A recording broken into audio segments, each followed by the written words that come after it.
السلام عليكم ورحمة الله وبركاته. الحمد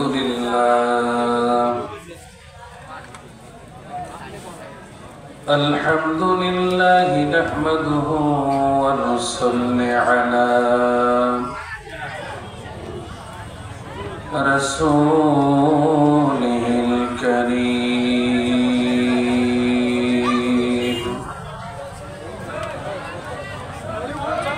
أما بعد فأعوذ بالله من الشيطان الرجيم.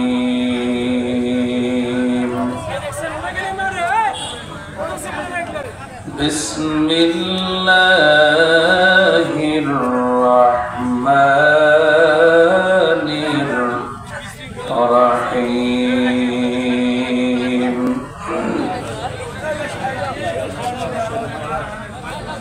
قل هو الله أحد الله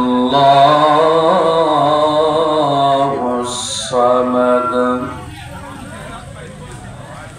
لم يلد ولم يولد ولم يكن له كفوا أحد.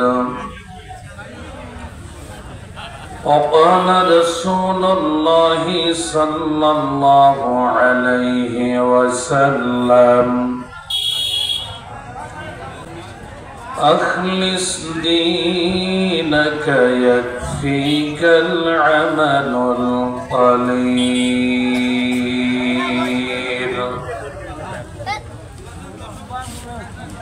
أو كما قال النبي عليه الصلاة والسلام.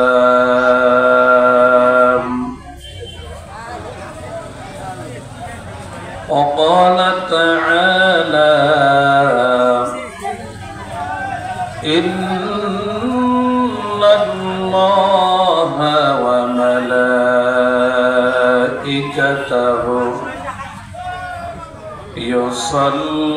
يصلون على النبي يا أيها الذين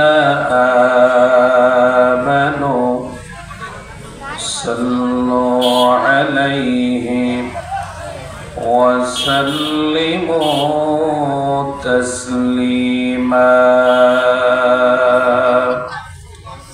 সকলে দরুদ ইব্রাহিম পাঠ করুন। আল্লাহুম্মা সাল্লি আলা মুহাম্মাদিন ওয়া আলা আলি মুহাম্মাদ কামা সাল্লাইতা আলা ইব্রাহিম ওয়া আলা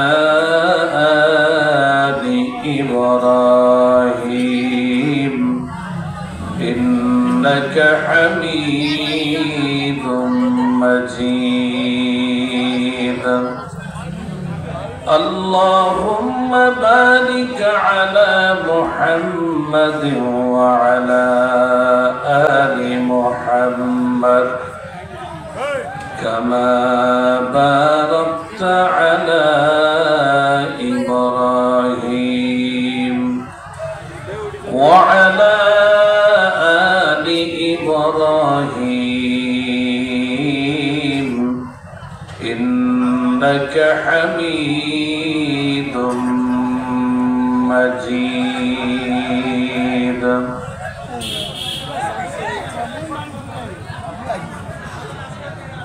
সারা দুনিয়ার মুসলমান আজ হইয়াছে দিশেহারা,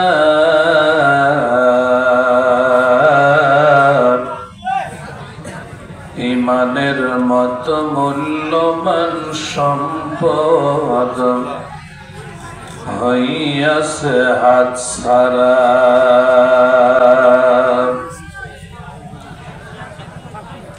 মুসলমান আজ নাচের পুতুল,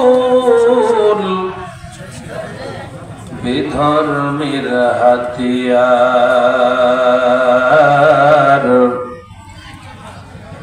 মুসলমান আজ নাচের পুতুল, বিধর্মের হাতিয়ার। তাহাদের হাতে ধরা পড়িয়াছি মোরা, নাহি বুঝি কারো নিস্তার।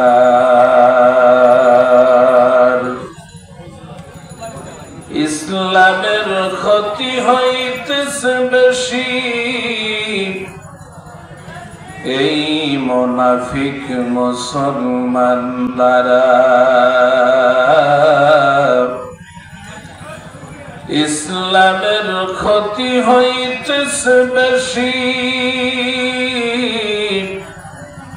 এই মুনাফিক মুসলমান দ্বারা।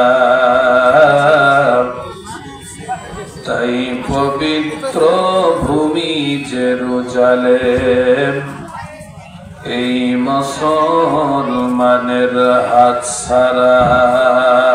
লা ইলাহা ইল্লাল্লাহ। মহব্বতে জোরে জোরে লা ইলাহা ইল্লাল্লাহ, লা ইলাহা ইল্লাল্লাহ। জোরে লা ইলাহা ইল্লাল্লাহ, লা ইলাহা ইল্লাল্লাহ। জোরে মদিনা যাইতে পারলাম না, মদিনা দেখতে পারলাম না। আমি অসহায় তাই এত দূরে রই, আমি অসহায় তাই এত দূরে রই।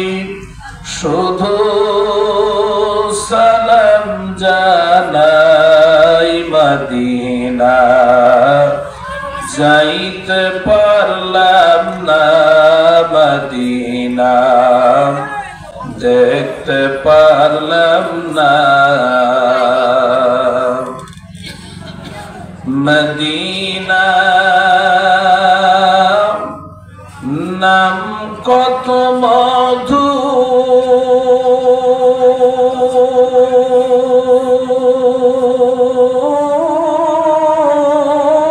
মদিনা আর যে কত দূর।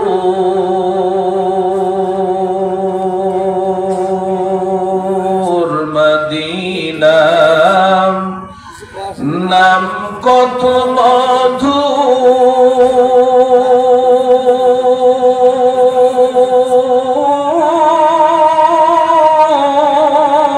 মদিনা আর যে কত দূর।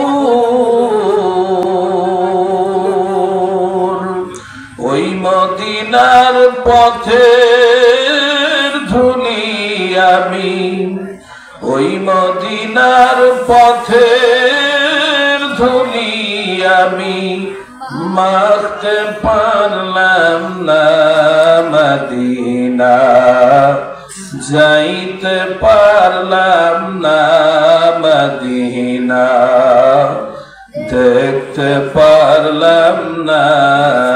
লা ইলাহা ইল্লাল্লাহ। জোরে লা ইলাহা ইল্লাল্লাহ মুহাম্মাদুর রাসূলুল্লাহ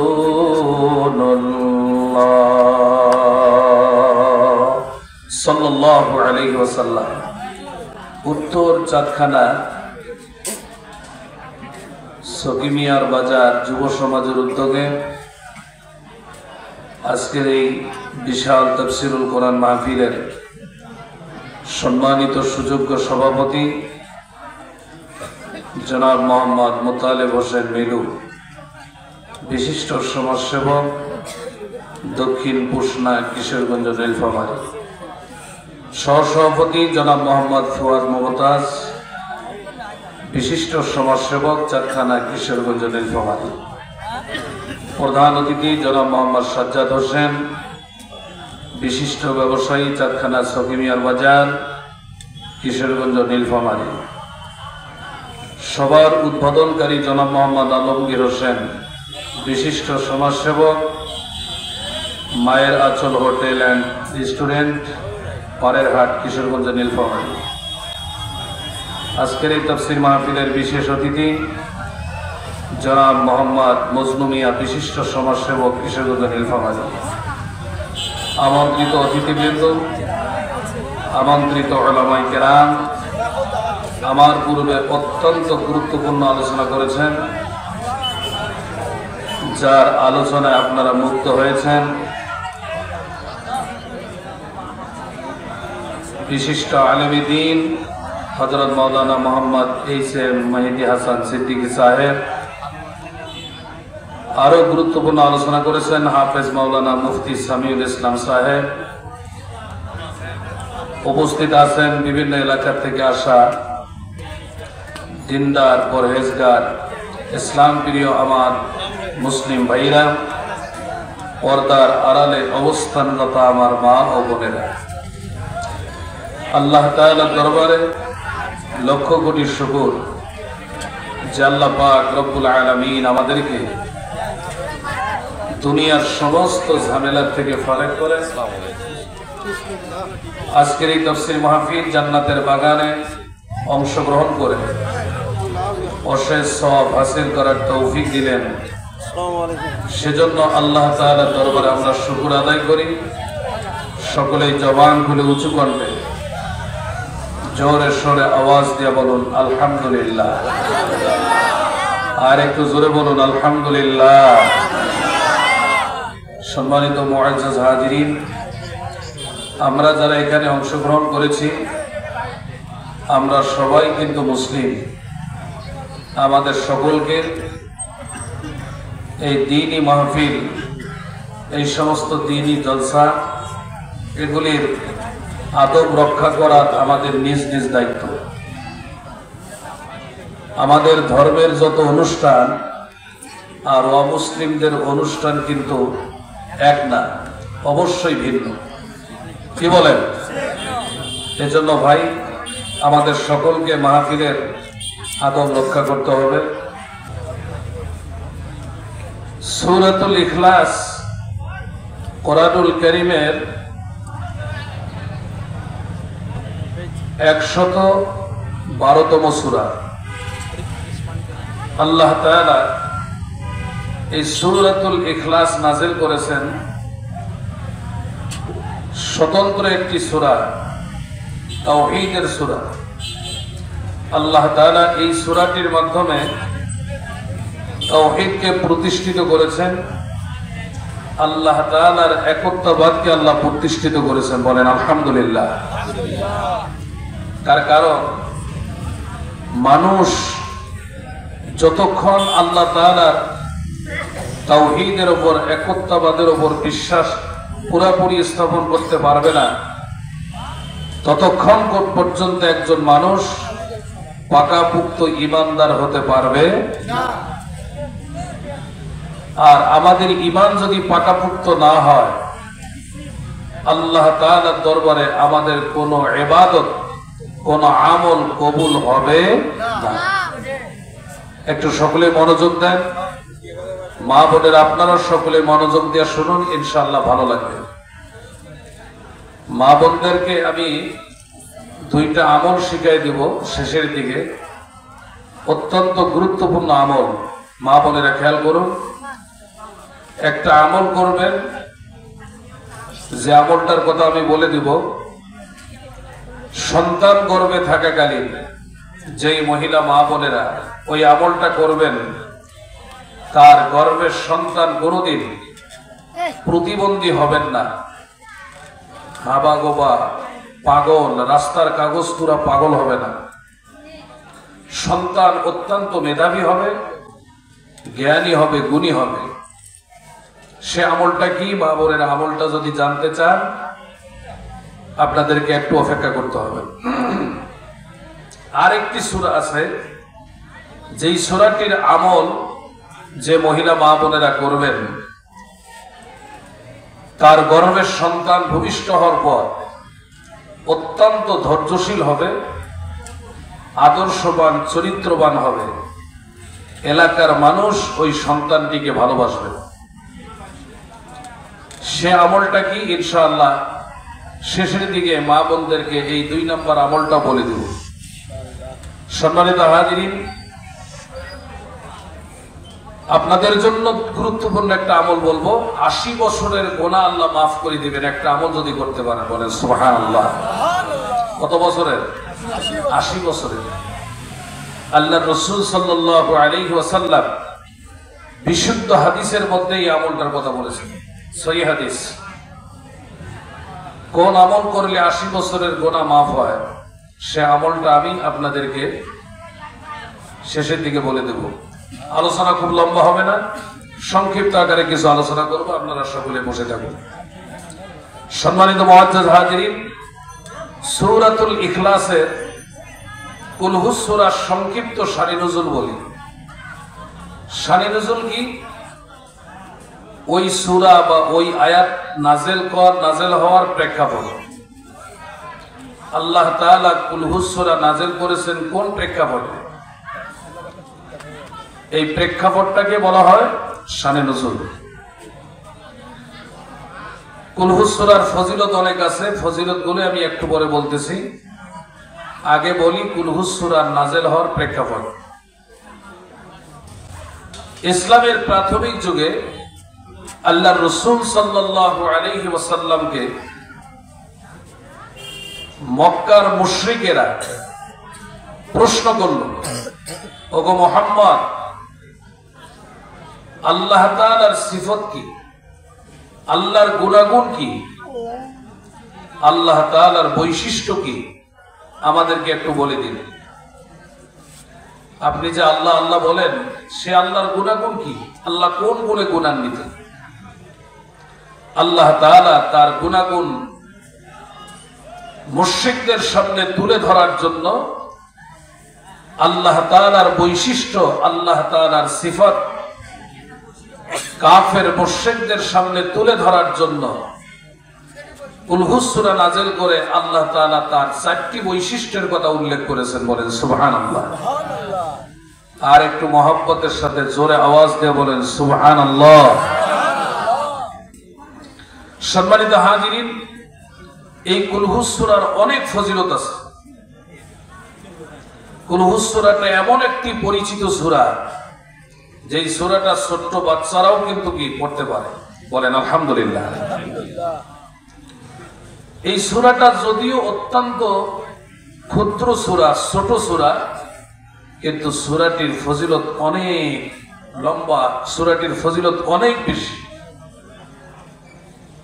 আমরা অনেকে বলি না যে মরিচ ছোট কিন্তু ঝাল বেশি, বলি না? সূরাটি অনেক ছোট কিন্তু কুল হু সূরার ফজিলত অনেক বেশি। বলেন সুবহানাল্লাহ। আল্লাহ রাসূল সাল্লাল্লাহু আলাইহি ওয়াসাল্লাম একদিন কিছু সাহাবীদেরকে যুদ্ধের ময়দানে পাঠাচ্ছেন, যুদ্ধক্ষেত্রে। তো তাদের মধ্যে একজন সেনাপতি, একজন লিডার করে পাঠাই দিলেন। তো ওই লিডার তিনি যখন যুদ্ধক্ষেত্রে যান তো বারবার কুল হু সূরা পাঠ করেন। কুল হু সূরা এত বেশি বেশি পাঠ করে তো তার সতী সঙ্গীরা আল্লাহ রাসূলকে এসে বললেন, ইয়া রাসূলুল্লাহ, আমাদের আপনি যিনি লিডার করে পাঠিয়েছেন, সেনাপতি করে পাঠিয়েছেন, আমাদের সেনাপতি শুধু কুল হু সূরা বেশি বেশি পাঠ করে। মানে অনেকে অতিষ্ঠ হয়ে গেছে যে এত বেশি কুল হু সূরা পাঠ করে কেন। আল্লাহ রাসূল সাল্লাল্লাহু আলাইহি ওয়াসাল্লাম বললেন যে তাকে কি জিজ্ঞাসা করেছো যে কুল হুয়া সূরা এত বেশি বেশি পাঠ করে কেন? সাহাবায়ে কেরাম বলেন, ইয়া রাসূলুল্লাহ, ইয়া হাবিবাল্লাহ, আমরা তো তাকে জিজ্ঞাসা করি নাই এত বেশি বেশি কেন কুল হুয়া সূরা পাঠ করে। আল্লাহ রাসূল সাল্লাল্লাহু আলাইহি ওয়াসাল্লাম সাহাবায়ে কেরামদেরকে বললেন, যাও তোমরা তাকে জিজ্ঞাসা করো সে কেন এত বেশি বেশি কুল হুয়া সূরা পাঠ করে। তারা যখন গিয়া জিজ্ঞাসা করলো, আপনি এত বেশি বেশি কেন কুল হুয়া সূরা পাঠ করেন, তার কারণ কি? তার কারণ আপনি আমাদেরকে বলে দিন। তিনি বলেন, ও আল্লাহর নবীর সাহাবীরা, এই কুল হুয়া সূরার মধ্যে আল্লাহ তাআলা তার গুণাগুণ প্রকাশ করেছেন।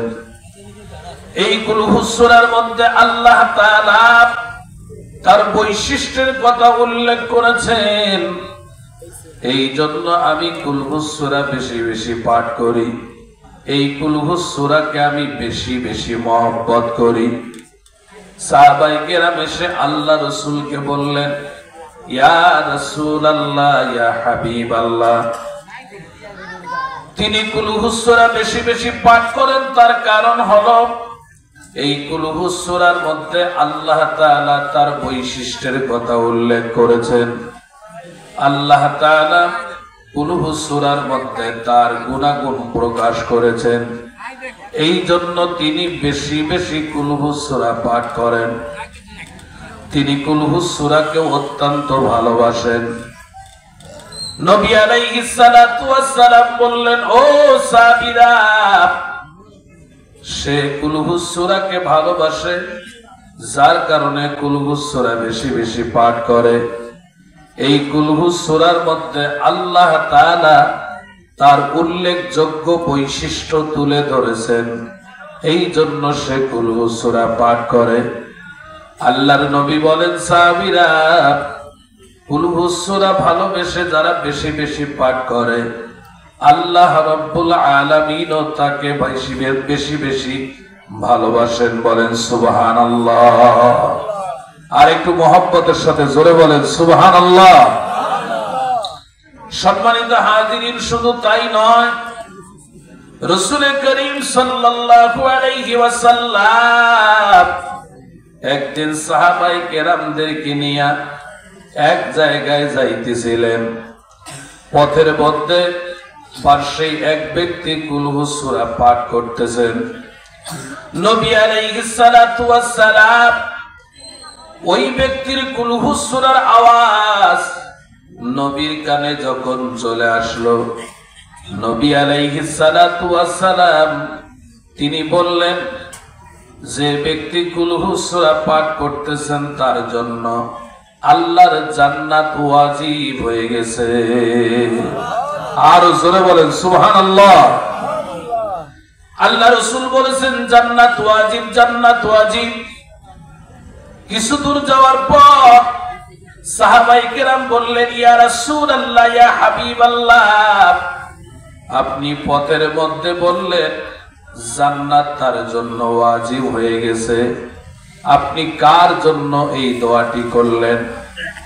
নবী আলাইহিস সালাতু ওয়াস সালাম বললেন, ও সাহাবীরা, পথের মধ্যে তোমরা কি শোনো নাই একজন আল্লাহর বান্দা কুল হুয়া সূরা পাঠ করতেছেন, যে ব্যক্তি কুল হুয়া সূরা পাঠ করছেন সেই ব্যক্তির জন্য আমি দোয়া করলাম, তার জন্য জান্নাত ওয়াজিব হয়ে গেছে। সুবহানাল্লাহ, জোরে বলেন। মুসলমান যুবক ভাইরা, মুসলমান বাবাজিরা, যারা যেখানে আছেন মনোযোগ দিয়ে শুনুন।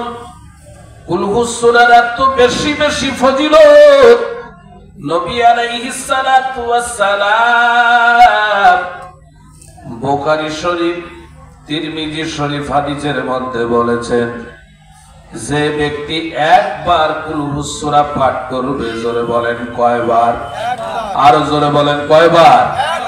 নবী আলাইহিস সালাতু ওয়াস সালাম বলেন, যে উম্মত আমার একবার কুল হুস সূরা পাঠ করবে, আল্লাহ তাআলা তার আমলনামায় কোরআনুল কারীমের 1/3 সওয়াব, অর্থাৎ কোরআনুল কারীমের 10 পারা কোরআন তেলাওয়াত করার সওয়াব আল্লাহ তাআলা তার আমলনামায় লিখে দিবে। আর জোরে বলুন সুবহানাল্লাহ। একবার কুল হুস সূরা পাঠ করলেন আল্লাহ তাআলা তার আমলনামায় 10 পারা কোরআনের সব লিখে দেন। নবী আলাইহিস সালাতু ওয়াস সালাম হাদিসের ভাষায় বলেন, যে ব্যক্তি কুল হুস সূরা 3 বার পাঠ করবে, জোরে বলেন কয়বার? 3 বার কুল হুস সূরা যেই ব্যক্তি পাঠ করবে, আল্লাহ তাআলা তার আমলনামায় কোরআনুল কারীম এক খতম করলে যেই পরিমাণ সওয়াব, 30 পারা কোরআন তেলাওয়াত করলে যেই পরিমাণ সওয়াব হয়, কুল হুস সূরা 3 বার কোন মুসলমান ইমানদার, কোন যুবক, কোন জওয়ান, কোন বৃদ্ধ, কোন নর কিংবা নারী যদি মুসলমান হয়ে থাকেন, 3 বার কুল হুস সূরা যদি পাঠ করেন, আমার নবী সহিহ হাদিস, বিশুদ্ধ হাদিসের মধ্যে বলে দিয়েছেন, আল্লাহ তাআলা তার আমলনামায় 30 পারা কোরআন তেলাওয়াত করার সওয়াব লিখে দিবে। আর একটু মহব্বতের সাথে জোরে বলেন না সুবহানাল্লাহ। মা বাবা মারা গেছে, কবরে শুয়ে আছে, কবরের পাশে দাঁড়াইয়া 3 বার কুল হুস সূরা পাঠ করো, কলিজার টুকরা বাবার জন্য। কলিজার টুকরা দাদা দাদি নানা নানি দুনিয়ার থেকে চলে গেছে, ভাই বেরাদার দুনিয়ার থেকে চলে গেছে, আপনার প্রিয়জন দুনিয়ার থেকে চলে গেছে। কবরের পাশে দাঁড়াইয়া 3 বার যদি কুল হুস সূরা পাঠ করেন, আমি মাওলানা সাহেব পুরা 1 খতম কোরআন তেলাওয়াত করে যেই পরিমাণ সওয়াব পাবো, বা মৃত্যু ব্যক্তিদের জন্য 30 পারা কোরআন তেলাওয়াত করলে যেই পরিমাণ সওয়াব হবে, কোন আল্লাহর বান্দা পিতা মাতার কবরের পাশে দাঁড়াইয়া, ভাই বোন কবরে চলে গেছে, ভাই বোনের কবরের পাশে দাঁড়াইয়া 3 বার কুল হুস সূরা যদি পাঠ করো, এ মুসলমান ইমানদার নর কিংবা নারীরা, আল্লাহ তাআলা আপনার 3 বার কুল হুস সূরা পাঠ করার বিনিময়ে পুরা 30 পারা কোরআনের সওয়াব ওই মৃত্যু ব্যক্তির রুহের মাগফিরাতের জন্য আল্লাহ গ্রহণ করবে। আর একটু মহব্বতে জোরে বলেন সুবহানাল্লাহ। নির্বাচনী স্লোগান এত জোরে দেন, কিন্তু আল্লাহর স্লোগান জোরে দিতে চান না। কি বলবো, বেশি না বলি, তার বেশি বলার দরকার নাই। জ্ঞানী মানুষ আপনারা ইশারায় যথেষ্ট। আর একবার মহব্বতের সাথে বলেন সুবহানাল্লাহ। সুবহানাল্লাহ বলে আল্লাহকে আপনি কি স্লোগান দিলেন জানেন? যে আল্লাহ তুমি মহা পবিত্র। বলেন সুবহানাল্লাহ। আমরা বলি না যে অমুক ভাইয়ের চরিত্র, রশিদুল ভাইয়ের চরিত্র ফুলের মতো পবিত্র। আরো যত প্রার্থী আছে তাদের নাম নেই, আর বলি তাদের চরিত্র ফুলের মতো পবিত্র। জোরে বলেন আল্লাহর চরিত্র ফুলের মতো পবিত্র। হ্যাঁ, আল্লাহর চরিত্র সবচাইতে পবিত্র। আল্লাহর চরিত্র, আল্লাহ তাআলার কুদরতি চরিত্রের মতো পৃথিবীর কোন মানুষের চরিত্র হতে পারে না। জোরে বলেন সুবহানাল্লাহ। আমরা যার চরিত্র নিয়ে আলোচনা করি, খবর নিয়ে দেখবেন অমুক ভাইয়ের চরিত্র নামাজ পড়ে না একক কথা বলে। জোরে বলেন ঠিক কিনা? ভালো মানুষ যারা, তাদের জন্য আমরা বারবার দোয়া করি, তারা প্রার্থী হিসাবে তারা নির্বাচিত হোক, তারা জয়ী হোক, আমরা সবাই দোয়া করি। কিন্তু মদখোর, জুয়াচোর, হ্যাঁ বাটপার, দুর্নীতিবাজ এরা যদি সমাজের প্রতিনিধি হয়, সমাজের দায়িত্ব পায়, তাহলে সমাজটাকে শেষ করে ফেলবে।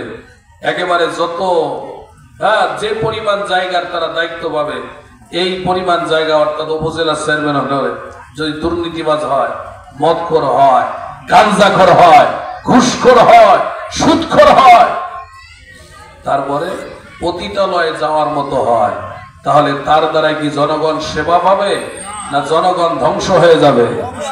ধ্বংস হয়ে যাবে। আজকে বৃষ্টি নাই, অনাবৃষ্টি কেন? আমাদের গুনার কারণে। আল্লাহ কোরআনে বলেছেন জাহারাল ফাসাদু ফিল বাররি ওয়াল বাহরি বিমা কাসাবাত আইদিন নাস। আল্লাহ বলেন যে জলে স্থলে যত প্রকার এরকম ভাবে মহামারী, বিশৃঙ্খলা, এরকম যত প্রকার বিপদ আপদ বালা মুসিবত হয়, এগুলি তোমাদের কর্মের ফল, এগুলি আমাদের গুনার ফল। অনাবৃষ্টি কেন? আল্লাহ তাআলা, আল্লাহ রাসূল হাদিসের মধ্যে বলেছেন যখন এই জাতি যাকাত দেওয়া বন্ধ করে দিবে তখন অনাবৃষ্টি হবে, আল্লাহ বৃষ্টি দিবেন না। কারণ কি? যাকাত দেওয়া যদি বন্ধ করে দেয়, যাকাত যদি হিসাব করে না দেয়, তখন আল্লাহ অনাবৃষ্টি দেয়। আল্লাহ হেফাজত করে, জোরে কোন আমিন। আমরা কি যাকাতের হিসাব জানি? মুসলমান শুধু গরু খাওয়া মুসলমান। যাকাত হলো ফরজ, যাকাত সম্পর্কে ইলম জ্ঞান রাখাও ফরজ। নামাজ পড়া ফরজ, নামাজ সম্পর্কে ইলম রাখা জ্ঞান রাখাও ফরজ।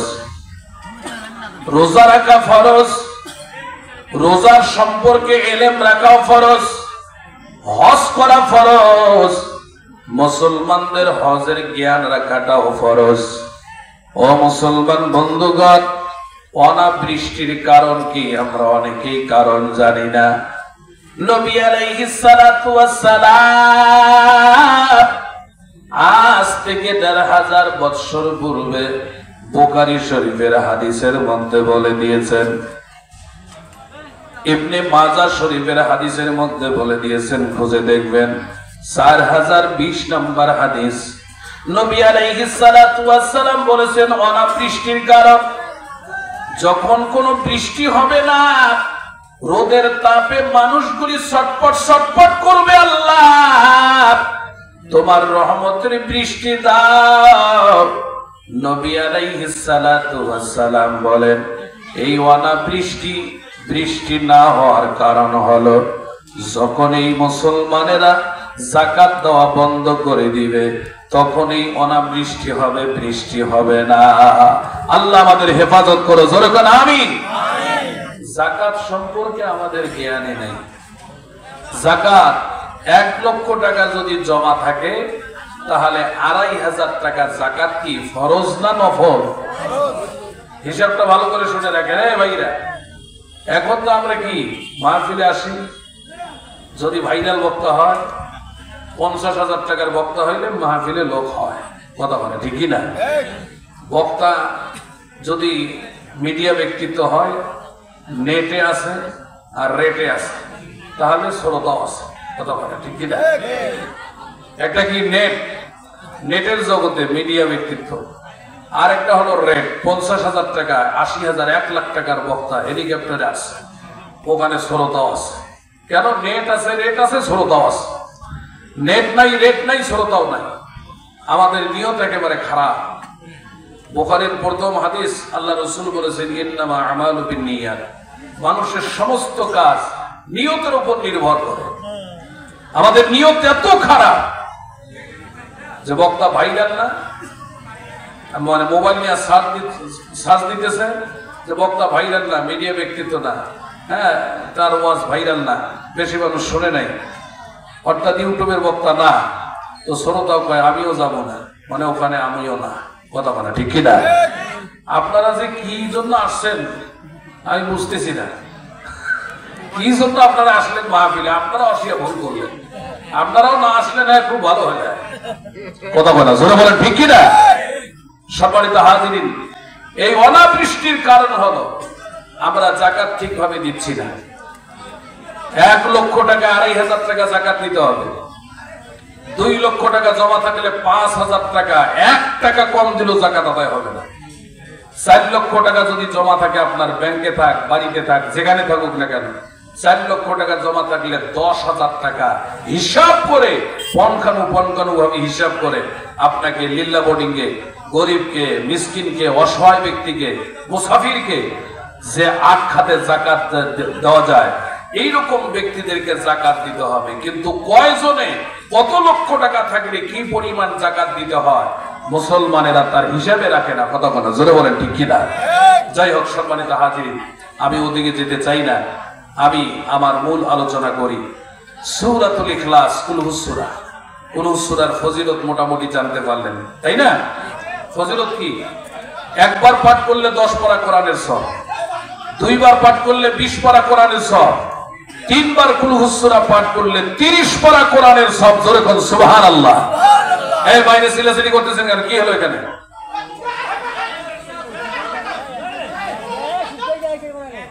মানে শয়তান এখানে নাজির হয়েছে নাকি? এই ভাই, এই চুপ, আস্তে আস্তে। সম্মানিত হাজিরিন, এদিকে খেয়াল করেন। আসলে দুইজনকে শয়তান ধরছে। একজন হাত দেন। সম্মানিত হাজিরিন, আপনারা কেউ উঠবেন না প্লিজ, আপনারা উঠবেন না। সম্মানিত হাজিরিন, আল্লাহ রাব্বুল আলামিন কুলহুস সূরার মধ্যে তার বৈশিষ্ট্যের কথা উল্লেখ করেছেন। আল্লাহ বলেন, ও নবী আলাইহিস সালাতু ওয়াস সালাম, আপনি বলে দিন কাফের মুশরিকেরা তারা জানতে চাচ্ছে আল্লাহ তাআলার বৈশিষ্ট্য কি, আল্লাহ তাআলার গুণাগুণ কি, তারা জানতে চায়। আমার আল্লাহ তাআলা এই কাফেরদের প্রশ্নের জবাব দেওয়ার জন্য কুলহুস সূরা নাযিল করলেন। আমার আল্লাহ বলেন, কুল, নবীজি আপনি বলুন, আল্লাহু আহাদ। ও পয়গম্বর, আপনি বলে দিন আল্লাহ আহাদ, আল্লাহ এক, আল্লাহ অদ্বিতীয়, আল্লাহ তাআলার কোনো শরীক নাই, লা শারিকা লা। ভালো করে মনোযোগ দেন। আল্লাহ তাআলার 1 নাম্বার গুণ হলো আল্লাহ আহাদ। জোরে বলেন আল্লাহ কি? আরো জোরে বলেন আহাদ। আল্লাহ তাআলা এক, আল্লাহ কোনো শরীক নাই, লা শারিকা লা। যে ব্যক্তি আল্লাহ তাআলার সঙ্গে কোন মাখলুককে শিরিক করবে, তার কোন ইবাদত আল্লাহর দরবারে কবুল হবে না, কবুল হবে না। এ মুসলমান যুবক ভাইরা, আমাদের মধ্যে অনেক আল্লাহর বান্দা আমার আল্লাহর সঙ্গে শিরিক করে। শিরিক করার দ্বারা আমলগুলি কিন্তু বরবাদ হয়ে যায়। ভালো করে মনোযোগ দেন। কিয়ামতের ময়দানে অনেক আল্লাহর বান্দা জীবনের অনেক নামাজ নিয়ে আল্লাহর দরবারে হাজির হবে, অনেক ইবাদত নিয়ে আল্লাহর দরবারে হাজির হবে। আল্লাহ তাআলা ঘোষণা করবেন, এ নাফরমান বেঈমান, তোমার আমলের ফলাফল 0, আমলের ফলাফল 0। আল্লাহর বান্দা বলবেন, আল্লাহ সারা জীবন এত বেশি বেশি 5 ওয়াক্ত নামাজ পড়লাম, 1 ওয়াক্ত নামাজও কাজা করলাম না। নামাজ পড়তে পড়তে কপালে কালো দাগ ফালাইলাম। আল্লাহ 5 ওয়াক্ত নামাজ শুধু পড়ি নাই, 5 ওয়াক্ত নামাজের পাশাপাশি তাহাজ্জুদের নামাজটাও ছাড়ি নাই। প্রতিদিন সূর্য ওঠার পর আমি এইরকম ভাবে সাস্তের নামাজ, আওবিনের নামাজ, তারপরে আরো যত নামাজ আছে সব নামাজ পড়লাম। আল্লাহ এত বেশি বেশি নামাজ পড়লাম, আমার নামাজের ফলাফল কেন 0, কেন 0? আল্লাহ বলবেন, ও নাফরমান, তোমার ইবাদতের মধ্যে শিরিক মিশ্রিত ছিল। শিরিক মিশ্রিত থাকার কারণে আমি আল্লাহ কোরআনে স্পষ্ট বলে দিয়েছি যে শিরিক সমস্ত আমলকে বরবাদ করিয়া দেয়। তুমি আমার সঙ্গে শিরিক করেছো, নামাজও পড়েছো। আমি আল্লাহর সঙ্গে শিরিকও করেছো, রমজানে রোজাও রাখছো। আমার সঙ্গে শিরিক করছো, প্রতি বছর বারবার হজ করেছো, ট্রিপল হাজি, 6টা 7টা 10টা 20টা হজ করেছো। কিন্তু তোমার হজ, তোমার নামাজ, তোমার রোজা আমি আল্লাহর দরবারে কবুল হয় নাই। বান্দা বলবে, আল্লাহ কেন হইল না কবুল? আল্লাহ বলবেন, তোমার ইবাদতের মধ্যে শিরিক ছিল, আর শিরিক সমস্ত আমলকে বরবাদ করিয়া দেয়। জোরে কোন ঠিক কিনা? আল্লাহ এই জন্য কুল হু সূরা নাযিল করে বলেন তোমরা শিরিক মুক্ত হও, তাওহীদ আল্লাহ তাআলার একত্ববাদের উপর বিশ্বাস স্থাপন করো, তাওহীদের উপর অটল থাকো, তাহলে তোমার অল্প আমল নাজাতের জন্য যথেষ্ট হবে। জোরে কর না সুবহানাল্লাহ। আমলের পাহাড় নিয়ে অনেক আল্লাহর বান্দা উপস্থিত হবে। আমি কি পাগড়ি পরছি, আমার সে বড় বড় পাগড়ি পরা লোক আল্লাহর দরবারে হাজির হবে। আমি কি জুব্বা পরছি, আমার সে বড় বড় জুব্বা পরনে আল্লাহর দরবারে হাজির হবে। আমি কি দাড়ি রাখছি, আমার সে সুন্দর আরো সুন্দর দাড়িওয়ালা মানুষ আল্লাহর দরবারে হাজির হবে। আল্লাহ বলবেন তোমার দাড়ি রাখার সুন্নতের আমল করছো ঠিক আছে, খুব ভালো, কিন্তু তোমার আমল বরবাদ হয়ে গেছে। তুমি নামাজ পড়ছো বরবাদ হয়ে গেছে, তোমার পাগড়ি পড়ছো সুন্দর, কিন্তু এই পাগড়ি সুন্নতের আমলও বরবাদ হয়ে গেছে। বান্দা বলবে আল্লাহ কেন? আল্লাহ এক কথা উত্তর দিবেন তোমার আমলের মধ্যে শিরিক ছিল, শিরিক শিরিক। এজন্য শিরিক মুক্ত হওয়ার জন্য কুল হু সূরা পড়ব, কুল হু সূরার উপর যদি আমরা অটল থাকি, শিরিক মুক্ত হওয়ার জন্য কোরআনুল কারীমের স্বতন্ত্র একটি তাওহীদের সূরা কুল হু সূরাই আপনার আমার জন্য যথেষ্ট। জোরে বলেন সুবহানাল্লাহ। সুবহানাল্লাহ। বাড়িতে শুধু শুধু সুবহানাল্লাহ কথা, আর একটু জোরে কর না সুবহানাল্লাহ। বলেন শিরিক যুক্ত আমল করব না শিরিক মুক্ত আমল? একটু খেয়াল করেন, সবাই খেয়াল করেন। বাজারে যারা আছেন, দোকানপাটে যারা আছেন, সবাই একটু খেয়াল করেন। সবাইকে তো শয়তান ধরছে, সবাইকে শয়তান ধরছে। যারা বাইরে আড্ডা দিতেছেন, দোকানপাট যারা করতেছে, তাদের কথা ভিন্ন কথা। তারা ব্যবসা করতেছে, তারা তো একটা কাজে লিপ্ত আছে, তাদের জন্য এটা হালাল, কোনো অসুবিধা নাই, তারা ব্যবসা করতেছে। যদি ওখান থেকে তারা একটু মনোযোগ দেয়, বেচা কেনার সময় বেচা কেনা করলো, অবসর আছে, বসে আছে, দোকানদার ভাই যদি এদিকে একটু কান লাগায় শোনে, তাহলে আল্লাহ তাআলা তার ব্যবসার ফাঁকে ফাঁকে শোনার দ্বারায় আল্লাহ পুরা মাহফিল শোনার তাকে সব দান করবে।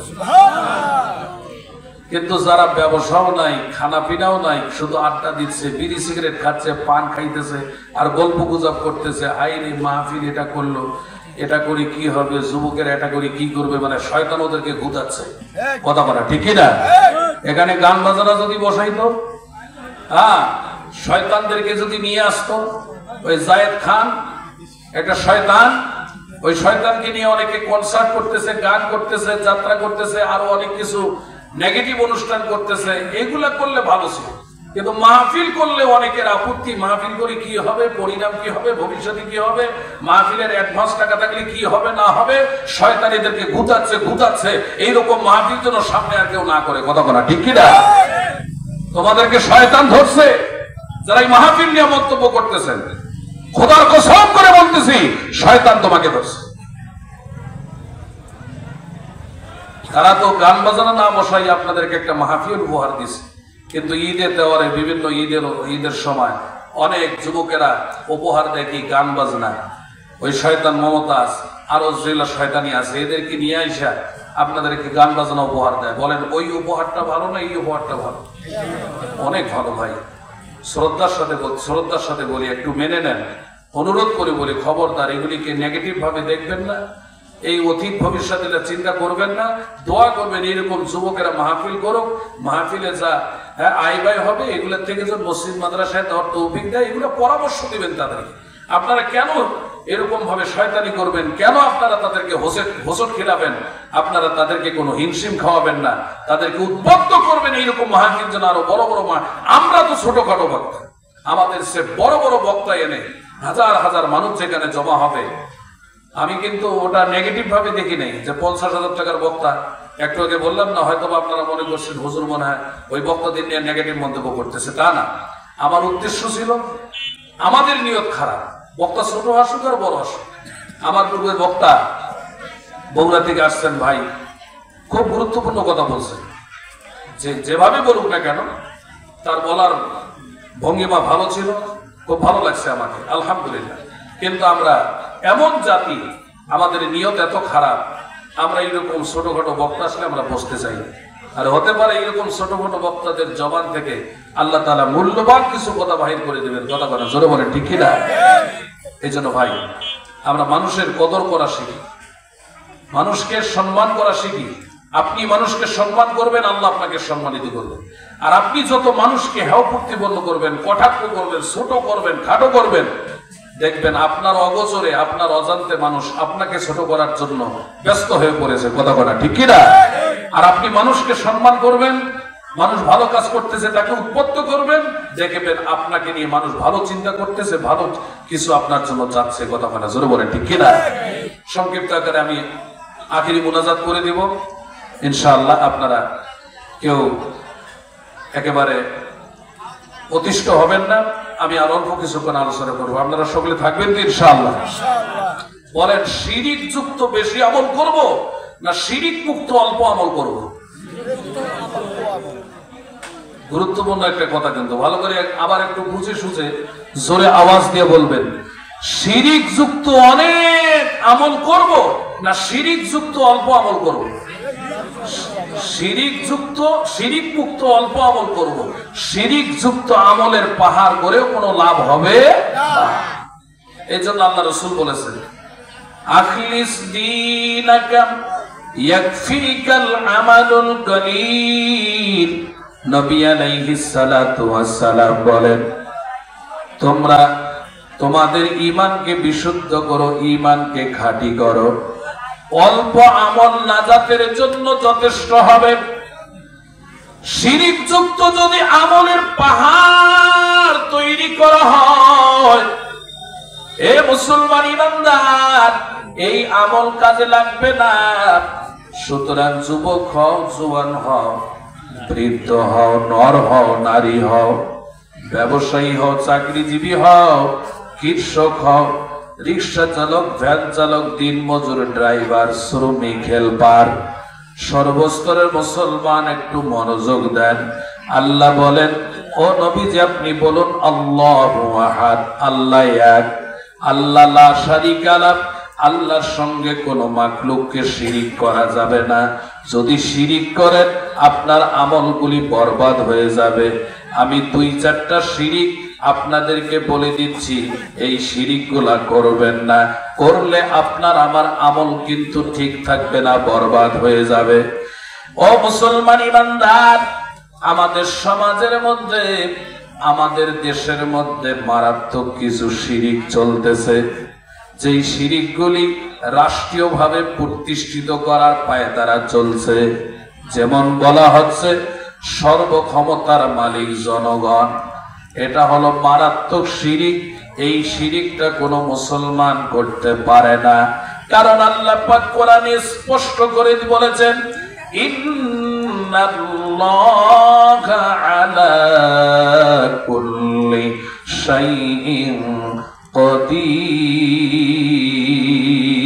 কদির। আর জোরে করে আল্লাহু আকবার। আল্লাহ বলেন, নিশ্চয় আল্লাহ তাআলা সর্বক্ষমতার মালিক। কিন্তু আমাদের মধ্যে অনেক আল্লাহর বান্দা বলে বেড়াচ্ছে সর্বক্ষমতার মালিক জনগণ। জোরে কর নাউজুবিল্লাহ। সর্বক্ষমতার মালিক জনগণ হতে পারে না। সর্বক্ষমতার মালিক বাংলাদেশের প্রধানমন্ত্রী মহোদয় হইতে পারে না। সর্বক্ষমতার মালিক কোন রাজনৈতিক নেতা কর্মী হতে পারে না। সর্বক্ষমতার মালিক শুধুমাত্র একমাত্র, জোরে বলেন কে? আর জোরে বলেন কে? সর্বক্ষমতার মালিক একমাত্র আল্লাহ তাআলা।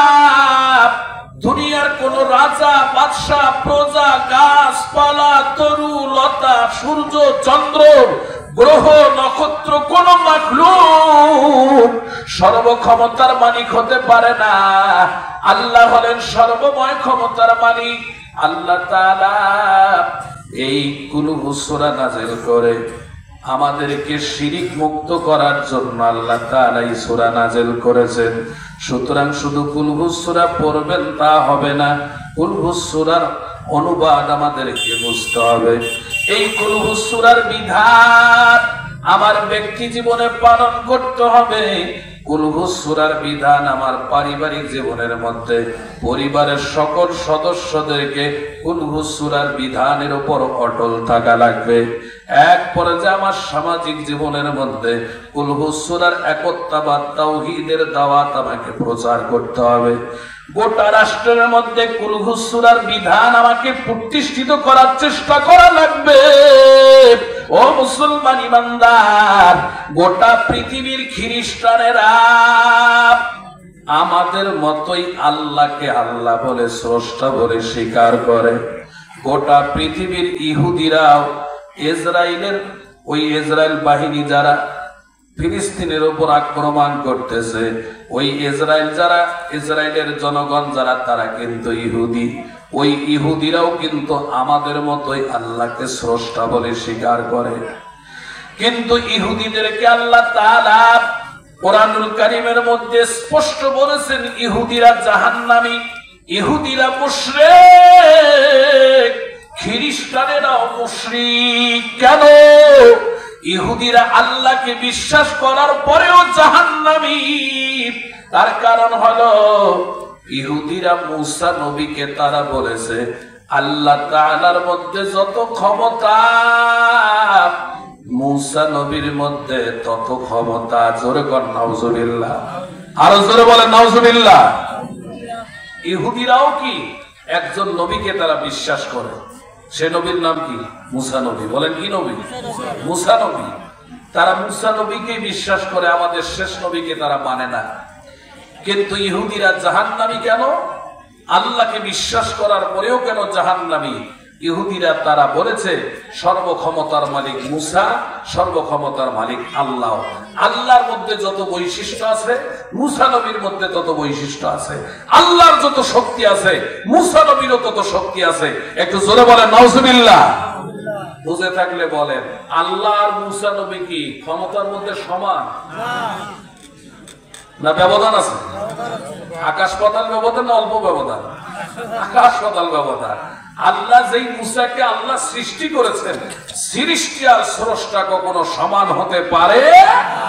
তেমনি ভাবে যেই সমস্ত মুসলমান ইমানদার যারা বলতেছে সর্বক্ষমতার মালিক জনগণ, সে রাজা হোক, বাদশাহ হোক, এমপি হোক, মন্ত্রী হোক, চেয়ারম্যান হোক, মেম্বার হোক, যত বড়ই কিছু হোক না কেন, তারা ইহুদিদের মতো মুশরিক। ইহুদিরা যেই মতবাদে জাহান্নামী, সর্বক্ষমতার মালিক জনগণ যারা বলে, তারাও একই মতবাদে জাহান্নামী। কথা বলে জোরে বলে ঠিক কিনা? আপনারা ঠিক বললেও ঠিক, বেঠিক বললেও ঠিক। কথা বলে জোরে বলে ঠিক কিনা? সম্মানিত হারাদিন, মনে কষ্ট পাচ্ছেন? এখন আসেন, ইহুদিরা জাহান্নামী কেন? তারা বলে আল্লাহর সঙ্গে শিরিক করেছে মুসা নবী সর্বক্ষমতার মালিক। আরো একটা শিরিক করেছে, সেটা হলো আল্লাহর একজন নবী ছিলেন, তার নাম হলো ওজাইর নবী। কি নাম? ওজাইর। ইহুদিরা বলে ওজাইর ইবনুল্লাহ, ওজাইর নবী আল্লাহর ছেলে। জোরে কর নাউজুবিল্লাহ। আল্লাহর কি কোনো ছেলে আছে?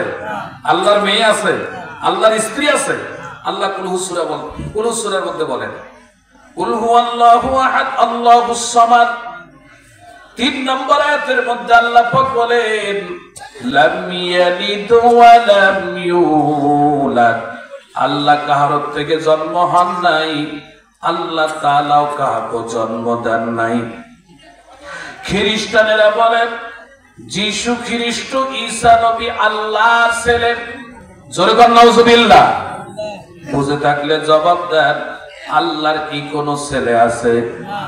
খ্রিস্টানেরা বলে যীশু খ্রিস্ট ঈসা নবী আল্লাহর ছেলে। শুধু ঈসা নবীকে আল্লাহর ছেলে বলে তারা ক্ষান্ত হয় নাই। খ্রিস্টানেরা বলে ঈসার মা মারিয়ম আল্লাহ তাআলার স্ত্রী। জোরে কর নাউজুবিল্লাহ।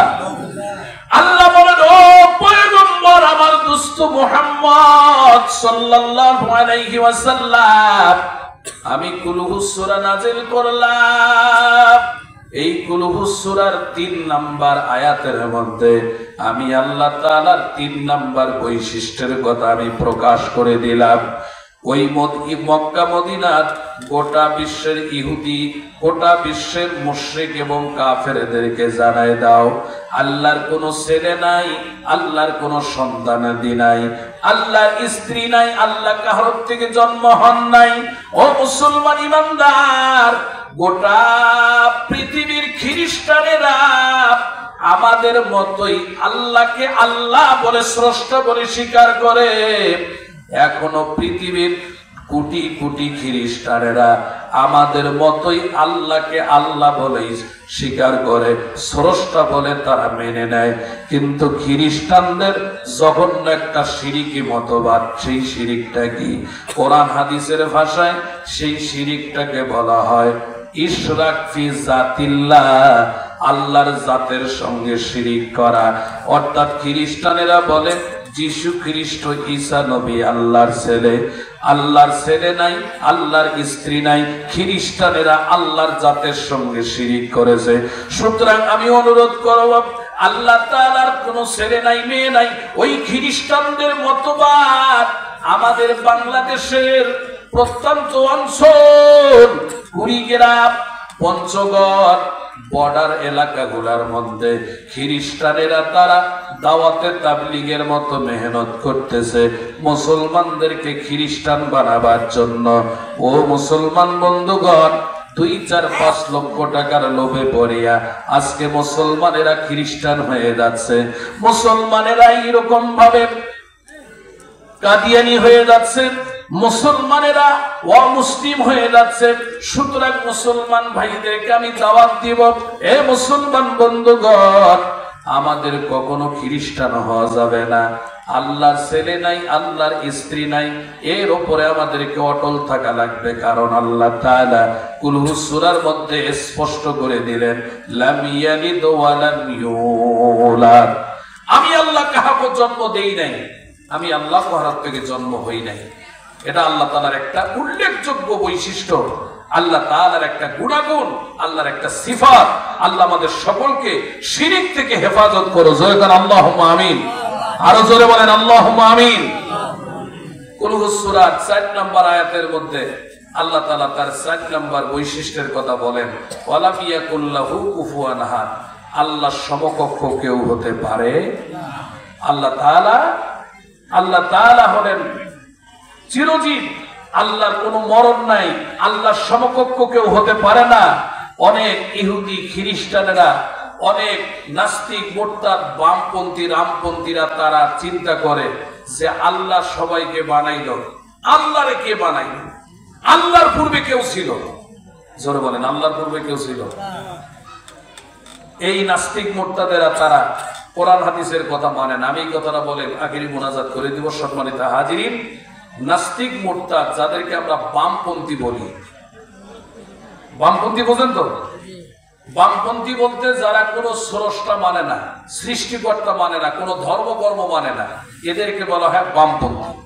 অর্থাৎ তাদেরকে বলা হয় নাস্তিক, তাদেরকে বলা হয় মুরতাদ। আপনারা শুনছেন না নাস্তিক মুরতাদ, নাস্তিক মুরতাদ? নাস্তিক মুরতাদ কারে কয়?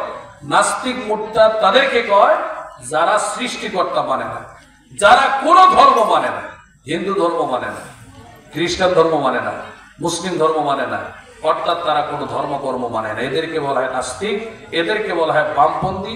এরাই হলো জাসদ, এরাই হলো বাসদ, এরাই হলো কমিউনিস্ট, এরাই হলো খাসদ। কথা মানে জোরে বলে ঠিক কিনা? এরা হলো বামপন্থী। তারা চিন্তা করে যে আল্লাহ না হয় বানাইছে আমাদেরকে, আল্লাহরে কে বানাইলো? তারা যুক্তি দিয়ে একদিন বাহাস বসাইছিল। বাহাসের মধ্যে তারা প্রশ্ন করেছে যে যুক্তি দিয়ে প্রমাণ করবে যে আল্লাহর পূর্বে কিছু নাই, মুসলমানেরা প্রমাণ করতে হবে। 2 নাম্বার, এক আল্লাহ হইয়া গোটা বিশ্ব পরিচালনা করে আল্লাহ, এটা আমাদের মাথা কাজ করে না। একজন সৃষ্টিকর্তা হয়ে গোটা পৃথিবী কেমনে পরিচালনা করে, এটা যুক্তি দিয়ে প্রমাণ করতে হবে মুসলমানদেরকে। 3 নাম্বার প্রশ্ন করেছে যেরকম ভাবে আল্লাহ এখন কি করতেছে। মুসলমানেরা বলে যে গোটা বিশ্ব আল্লাহ পরিচালনা করে, রব্বুল আলামিন। হ্যাঁ, পূর্বের বক্তা বলছে না, আল্লাহ সবকিছুর রব, সকলের পালন কর্তা। আল্লাহ মাকড়সার নামে সূরা নাযিল করেছেন, পিঁপড়ার নামে সূরা নাযিল করেছেন, মৌমাছির নামে সূরা নাযিল করেছেন, গরুর নামে নাযিল করেছেন, হাতির নামে নাযিল করেছেন, আরো কত কিছু আল্লাহ সূরা নাযিল করেছেন। বলেন আলহামদুলিল্লাহ। আল্লাহকে বলা হয় রব, অর্থাৎ গোটা বিশ্ববাসীর রব, পশু পাখির রব, হ্যাঁ, সমস্ত কিছুর রব মানে পালন কর্তা। তারা বলে এক আল্লাহ হইয়া গোটা বিশ্ব কেমন পরিচালনা করে, এটা যুক্তি দিয়ে প্রমাণ করতে হবে। বাহাস বসল। বাহাসের মধ্যে যিনি সমাধান দিবেন তিনি হলো আমাদের মাযহাবের ইমাম আবু হানিফা রাহমাতুল্লাহি আলাইহি। জোরে কন্না মারহাবা, আর একটু জোরে বলেন মারহাবা। আবু হানিফা রাহমাতুল্লাহি আলাইহি তিনি যেন তেন মুজাদ্দিদ ছিলেন না, তার মেমোরিটা ছিল মারাত্মক। যিনি কোরআন হাদিস গবেষণা করে করে ফিকহ শাস্ত্র তৈরি করেছেন, মাসআলা মাসাইল বাহির করেছেন, সেই আবু হানিফা। হাজার হাজার জনতা আবু হানিফা রাহমাতুল্লাহি আলাইহি যুক্তি দিয়া প্রমাণ করবে আল্লাহ এখন কি করতেছে, এক আল্লাহ হইয়া গোটা বিশ্ব কেমনে পরিচালনা করেন। 2 নাম্বার যুক্তি দিয়ে উত্তর দিবেন। 3 নাম্বার প্রশ্ন, আল্লাহর পূর্বে কিছুই ছিল না, যুক্তি দিয়ে প্রমাণ করা লাগবে মুসলমানদেরকে। আবু হানিফা রাহমাতুল্লাহি আলাইহি হাজার হাজার লক্ষ লক্ষ মানুষের সামনে তিনি বললেন, 1 নাম্বার প্রশ্নের জবাব দিব, নাস্তিক ভাইয়ের একটা কাজ করা লাগবে। নাস্তিকেরা বলে, আবু হানিফা কি কাজ? আবু হানিফা রাহমাতুল্লাহি আলাইহি বললেন যে আপনি আপনার চেয়ার ছেড়ে দেন, চেয়ার ছেড়ে দিয়ে আপনি নিচে বসেন, কারণ আপনি প্রশ্নকারী। প্রশ্নকারী বড় না উত্তরদাতা বড়? জোরে বলেন, বলেন প্রশ্নকারী বড় না উত্তরদাতা বড়? যে উত্তর দিবে সে বড়। আবু হানিফা রাহমাতুল্লাহি আলাইহি অহংকার করে কিছু বললেন না। 1 নাম্বার প্রশ্নের উত্তর দেওয়ার জন্য স্বাধীনভাবে কথাটা বললেন, আমি যেহেতু উত্তরদাতা, এর মধ্যে আমার 1 নাম্বার উত্তর আছে, আপনি চেয়ার ছেড়ে দেন, নিচে যান। আবু হানিফা রাহমাতুল্লাহি আলাইহি চেয়ারে বসে বললেন, এবার বললেন, ও সম্মানিত জনতারা, তারা 1 নাম্বার প্রশ্নের জবাব চায় যুক্তি দিয়ে, আমার আল্লাহ এই মুহূর্তে কি করতে আছেন? আবু হানিফা বললেন, আমার আল্লাহ তাআলা এই মুহূর্তে নাস্তিকের মতো বড় ক্ষমতাধর ব্যক্তিকে তার চেয়ার থেকে উঠাইয়া আমার মতো নগণ্য গোলাপ আবু হানিফাকে তার চেয়ারে বসাইলেন। আমার আল্লাহ এই মুহূর্তে এই কাজটা করলেন। জোরে কান মারহাবা, কথা কান জোরে বলেন মারহাবা। নাস্তিক বলে সৃষ্টিকর্তা বলতে কিছু নাই, আল্লাহ আমাদেরকে পালতেছেন, এটা আমাদের বিশ্বাস।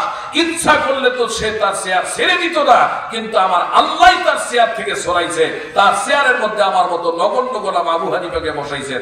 আমার আল্লাহ এই মুহূর্তে এই কাজটা করলেন। জোরে কান মারহাবা। 2 নাম্বার প্রশ্নের উত্তর, 1 আল্লাহ হইয়া গোটা বিশ্ব কেমনে পরিচালনা করেন? আবু হানিফা রাহমাতুল্লাহি আলাইহি বললেন, একটা মোমবাতি জ্বালানো হোক। মোমবাতি জ্বালানো হলো। প্রশ্ন করলেন, নাস্তিক ভাই জবাব দাও, মোমবাতি কি একদিকে আলো দেয় না চতুর্দিকে আলো দেয়? নাস্তিক বেচারা তো বেকায়দায় পড়ে গেল। নাস্তিক বলে, মোমবাতি তো চতুর্দিকে আলো দেয়। আবু হানিফা রাহমাতুল্লাহি আলাইহি বললেন, ও সম্মানিত জনতারা, নাস্তিক নিজেই বলতেছে মোমবাতি চতুর্দিকে আলো দেয়।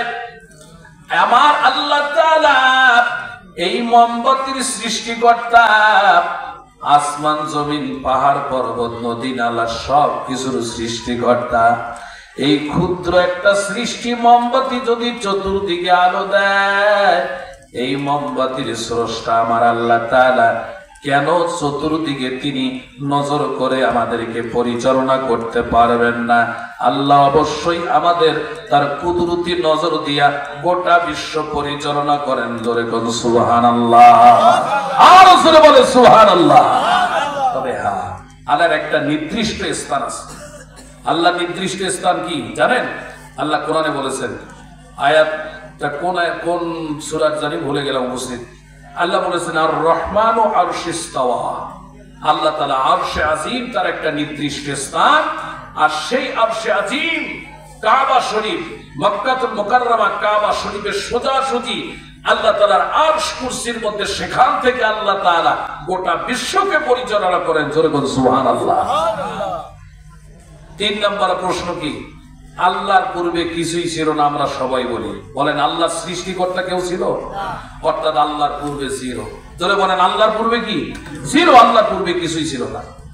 আবু হানিফা রাহমাতুল্লাহি আলাইহি বললেন, ও নাস্তিক ভাই, তুমি জানতে চাও আল্লাহর পূর্বে জিরো, কিন্তু তোমরা মানো না।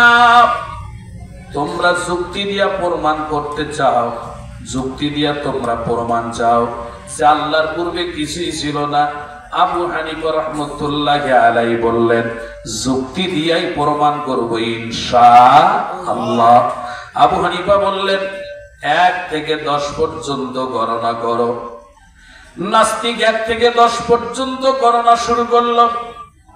1, 2, 3, 4, 5, 6, 7, 8, 9, 10 বলে 10 থেকে নিচের দিকে আসো। নাস্তিক 10 থেকে নিচের দিকে আসো। 10, 9, 8, 7, 6, 5, 4, 3, 2, 1। জোরে কোন মারহাবা? মারহাবা। হয়নি মারহাবা? মারহাবা। আরো জোরে, জোরে কর, আরো জোরে, লিল্লাহি তাকবীর। আবু হানিফা রাহমাতুল্লাহি আলাইহি বললেন, এ নাস্তিক ভাইরা জবাব দাও, 1 সংখ্যার পূর্বে সংখ্যাটার নাম কি? মারহাবা। 1 এর পূর্বে কি? আরো জোরে বলেন, 1 এর পূর্বে কি? 1 এর পূর্বে 0। নাস্তিক তো আর কোনো প্রশ্নের উত্তর দিতে পারে না। 1 এর পূর্বে সংখ্যার নাম জিজ্ঞাসা করলেন আবু হানিফা। নাস্তিক বলে, 1 এর পূর্বে তো কোনো সংখ্যা নাই, 1 এর পূর্বের নাম হলো 0। আবু হানিফা রাহমাতুল্লাহি আলাইহি বললেন, ও নাস্তিক ভাই, তুমি বলতেছো 1 এর পূর্বে কোনো সংখ্যা নাই, 1 এর পূর্বে 0। আমার আল্লাহ তাআলার পূর্বেও 0, আল্লাহর পূর্বে কিছুই নাই। আল্লাহ তাআলা যখন ছিলেন তখন কিছুই ছিল না। আল্লাহ বললেন কোন, অমনি হয়ে গেল, ফায়াকুন, সবকিছু হয়ে গেল। মুসলমান ইমানদার বন্ধুগণ, এই জন্য আপনাদের হাতে ধরে পায়ে পড়ি, 1 আল্লাহর প্রতি বিশ্বাস আমাদেরকে শতভাগ নিয়ে আসতে হবে। 1 আল্লাহর উপর, তাওহীদের উপর আমাদের বিশ্বাস অটল মজবুত করতে হবে। এই তাওহীদের উপর বিশ্বাস রেখে, আল্লাহর প্রতি বিশ্বাস রেখে যদি আমরা অল্প আমল করি, নাজাতের জন্য যথেষ্ট হবে। আর অনেক আমল করলাম, আল্লাহর সঙ্গে যদি শিরিক করি, সর্বক্ষমতার মালিক জনগণ নেতাদের কথা শুনে যদি আমরাও বলি, মারাত্মক শিরিক হয়ে যাবে। ইহুদি খ্রিস্টানদের মতো নবী রাসূলকে যদি আল্লাহর সঙ্গে শিরিক করি, মারাত্মক আল্লাহর সঙ্গে জুলুম হয়ে যাবে। কথা কোন ঠিক কিনা? নবী রাসূলকে মহব্বত করব, তাই বলে ভণ্ড যারা, শিরিক বিদাতি যারা, তাদের মতো বলবো নবী গায়েব জানে, নবী হাজির নাজির? কথা মানে বলা যাবে? শোনেন, অনেকে আমরা বলি যে মাসালা ফতুয়া দেওয়া যাবে না, আর এগুলা না হলে শিরিক মুক্ত যদি আমরা না হই, তাহলে আমাদের আমলে তো বরবাদ হবে। আমাদের যুদ্ধ, জেহাদ, সংগ্রাম সবকিছু ঠিক রাখতে হবে। তাওহীদের উপর বিশ্বাস, এটাও ঠিক রাখতে হবে। এদিক সেদিক সবকিছু করলাম আর শিরিক যুক্ত আমল করলাম, এই আমল দিয়ে তো কোনো কাজ হবে না। সুতরাং এদিকেও আমাদেরকে লক্ষ্য রাখতে হবে যে ইহুদি খ্রিস্টানদের মতো আমিও যেন মুশরিক হয়ে না যাই। নবী রাসূলকে ভক্তি করতে করতে খ্রিস্টানেরা বলে ফেলছে, ঈসা নবীর যেহেতু বাবা নাই, মরিয়মকে আল্লাহ ফুল দিছে, এই ফুল দ্বারা সন্তান হয়ে গেছে, তাহলে এই মরিয়ম হলো আল্লাহর স্ত্রী আর ঈসা নবী হলো আল্লাহর ছেলে। তারা ঈসা নবীকে ভক্তি করতে করতে আল্লাহর ছেলে বানাইছে। কথা বলা জোরে বলেন ঠিক কি না? আমরাও কি ওই খ্রিস্টানদের মতো আমাদের নবী মুহাম্মদকে ভক্তি করতে করতে করতে আমরা আল্লাহর আসনে আসীন করব? জোরে বলেন, করা যাবে? শিক্ষিত ভাইরা একটু জোরে আওয়াজ দিয়ে বলেন, আল্লাহর আসনে আসীন করা যাবে কোন নবীকে? সুতরাং আল্লাহকে আল্লাহর মতো মহব্বত করতে হবে, নবীদেরকে নবীর জায়গায় রাখতে হবে, পীর সাহেবকে পীরের জায়গায় রাখতে হবে, আলেম ওলামাকে আলেম ওলামার জায়গায় রাখতে হবে, যারা যেই স্থানে থাকে সেই স্থানে রাখতে হবে। সুতরাং নবীকে মহব্বত করতে করতে আল্লাহর সিফতে, আল্লাহর গুণে গুণান্বিত করা হারাম, আল্লাহর গুণে গুণান্বিত করা শিরিক। এই শিরিক থেকে আমাদেরকে মুক্ত থাকতে হবে। জোরে বলেন কথা ঠিক কিনা? নবীকে মহব্বত করতে করতে নবীকে আল্লাহ মানে ফেলাইতেছে অনেকে। আল্লাহ হলেন হাজির নাজির, অনেকে বলতেছে নবীও হাজির নাজির। এই জন্য আমি শ্রদ্ধার সাথে বলতেছি, আমার মসজিদ পাগলা পীর কেন্দ্রীয় মসজিদের মধ্যে অনেক আল্লাহর বান্দাদেরকে আমি দাওয়াত দেই। আমার খুতবার মাধ্যমে প্রায় 2 বছর হয়ে যাচ্ছে। আমি হক কথা বলি, আমি দ্বিধা করি না। যেটা হক বলতে হবে, কিন্তু বলতে হবে শালীনভাবে। কথার মধ্যে একটা কি মাধুর্যতা থাকতে হবে। শালীনভাবে বলার চেষ্টা করি, শ্রদ্ধার সাথে মেনে নেওয়ার মানার জন্য আমি অনুরোধ করি। সম্মানিত হাজিরিন, মনে কষ্ট নিবেন না, আমরা রসুলকে সবাই মহব্বত করি। কে মহব্বত করেন? পীরপন্থীরাও মহব্বত করে, তাবলীগলারাও মহব্বত করে, ইসলাম আন্দোলনকারী তারাও মহব্বত করে। মোট কথা যারা আমরা নামাজি, যারা আমরা আল্লাহ প্রিয়, আল্লাহর ইবাদত করি, সবাই কিন্তু আমরা নবীকে মহব্বত করি। কথা ঠিক না? কিন্তু নবীকে মহব্বত করি বলে নবীকে আল্লাহর গুণে গুণান্বিত করব, এটা করা যাবে না। কি বলেন, করা যাবে? খবরদার। আমরা কি মা বাবাকে মহব্বত করি না? একথা পান, মাকে আমরা মহব্বত করি কিনা? স্ত্রীকে মহব্বত করি কি করি? কথা বলে না। এই স্ত্রীকে মহব্বত করেন না? আর যারা বিয়ে করেনি তারা তাদের কথা বাদ দেন, যারা বিয়ে করছেন তারা বলেন স্ত্রীকে মহব্বত করি না? আহা, কিভাবে মহব্বত করি! তুই মোর কলিজার টুকরা, নয়নের মণি, পূর্ণিমা চাঁদ, চাঁদের দিকে দেখি, তোমার দিকে দেখি, একই দেখা যায়। আর কি হয় হোক, স্ত্রীকে খুশি করার জন্য বলি তো। কিন্তু স্ত্রীকে মহব্বত করতে করতে ঘরের মধ্যে পাওয়া যাবে তুই মোর মাও। নাউজুবিল্লাহ, ঠিক আছে, যদিও ভাষাটা একটু কেমন হয়ে গেল, কিন্তু বুঝার জন্য বললাম। বুঝতেছেন আপনারা? স্ত্রীকে মহব্বত করতে করতে ঘরের মধ্যে পাওয়া যাবে তুই মোর মায়ের মতন, তুই মোর মা হোস, পাওয়া যাবে।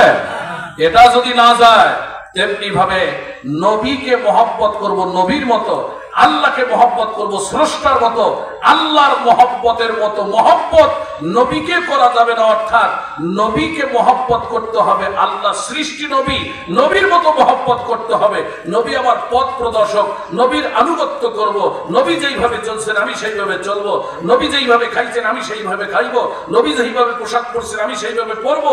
তাই বলে নবীকে মহব্বত করতে করতে আল্লাহর আসনে আসীন করা যাবে না, আল্লাহর গুণে গুণান্বিত করা যাবে না। আল্লাহ হলেন রব, আল্লাহ পালন কর্তা, নবীকে বলা যাবে না পালন কর্তা। আল্লাহ হলেন রহমান, দয়ালু, দয়াবান সাগর। তাই বলে নবীও কি এরকম রহমান হতে পারে না?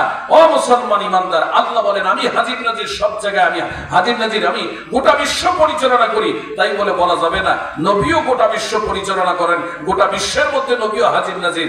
এমন গুণে গুণান্বিত করলে ওই স্ত্রীকে মাও পাওয়ার মতো হবে। কথা বলা জোরে বলেন, ঠিক কিনা? যারা বুঝছেন বুঝলে মধু, না বুঝলে কদু। কথা বলা ঠিক কিনা? আল্লাহ তাআলা সকলকে বুঝার তৌফিক দান করুন, বলেন আমিন। সম্মানিত হাজিরিন, আর আলোচনা লম্বা না করি, শিরিক মুক্ত হওয়ার জন্য সূরা ইখলাস, কুল হু সূরা যথেষ্ট। আপনারা কুল হু সূরা পড়বেন, বারবার পড়ি আমরা আলহামদুলিল্লাহ, কিন্তু কুল হু সূরা বুঝি না, অনুবাদ জানি না। এই জন্য একটু বোঝার চেষ্টা করবেন, কালচার করার দরকার আছে। আরবিটাকে আমরা অনুবাদ করে পড়বো, সূরা ফাতিহা পড়ি, কিন্তু সূরা ফাতিহার 7টা আয়াতের মধ্যে আল্লাহ কি বলছেন আমরা জানি না। প্রতিদিন বলতেছি ইয়াকা না'বুদু ওয়া ইয়াকা নাস্তাইন, আল্লাহ তোমার ইবাদত করি, তোমার সাহায্য চাই। কিন্তু মসজিদ থেকে বাইর হওয়ার পর আমরা কি গায়রুল্লাহর কাছে মানুষের সাহায্য চাই, যে তুমি ছাড়া বাঁচার উপায় নাই। কিন্তু আল্লাহর উপর, আল্লাহর আমরা সাহায্য চাই না। কথা বলা ঠিক কিনা? এই জন্য সম্মানিত হাজিরিন, আমরা আল্লাহর ইবাদত করি, আল্লাহর কাছে সাহায্য চাইবো। সূরা ফাতিহাটাই শিক্ষা দেয়। আল্লাহ তাআলা আমাদের সকলকে শিরিক মুক্ত হয়ে, আল্লাহ তাআলা শিরিক মুক্ত অল্প আমল করে জান্নাত অর্জন করার তৌফিক দান করুন, বলেন আমিন। আর শিরিক যুক্ত আমলের পাহাড় করে তুলবো, কিয়ামতের ময়দানে আল্লাহ ঘোষণা করবেন আমলের ফলাফল 0। এত বেশি আমল চাই না, আল্লাহ আমাদেরকে শিরিক মুক্ত 5 ওয়াক্ত নামাজ, রোজা, হজ, যাকাত এগুলি করে আল্লাহ শিরিক মুক্ত হওয়ার তৌফিক দান করে, বলেন আমিন। ওয়া আখিরু দাওয়ানা আলহামদুলিল্লাহি রাব্বিল আলামিন। মা বোনদের জন্য যে আমলগুলি বলতে চেয়েছি ইনশাআল্লাহ বলে দেই, আপনাদের জন্য যে আমলটা বলতে চেয়েছি সেটা বলে দেই। সম্মানিত হাজিরিন, আমার কথাবার্তায় যদি কষ্ট পেয়ে থাকেন আল্লাহর হস্তে ক্ষমা করে দিবেন, একটু বোঝার চেষ্টা করবেন। শিরিক মুক্ত হওয়ার জন্য দাওয়াত দিলাম। সম্মানিত হাজিরিন, তার আগে মা বোনদের 2টা আমল, গুরুত্বপূর্ণ 2টা আমল, যে আমলটা একটা আমল করলে সন্তান প্রতিবন্ধী হবে না, হাবাগোবা হবে না, রাস্তার কাগজ পুরো পাগল হবে না, সন্তান হবে অত্যন্ত মেধাবী। আমলটা যদি জানতে চান মা বোনেরা, আল্লাহর হস্তে, আল্লাহর হস্তে কোরআনের মাহফিল।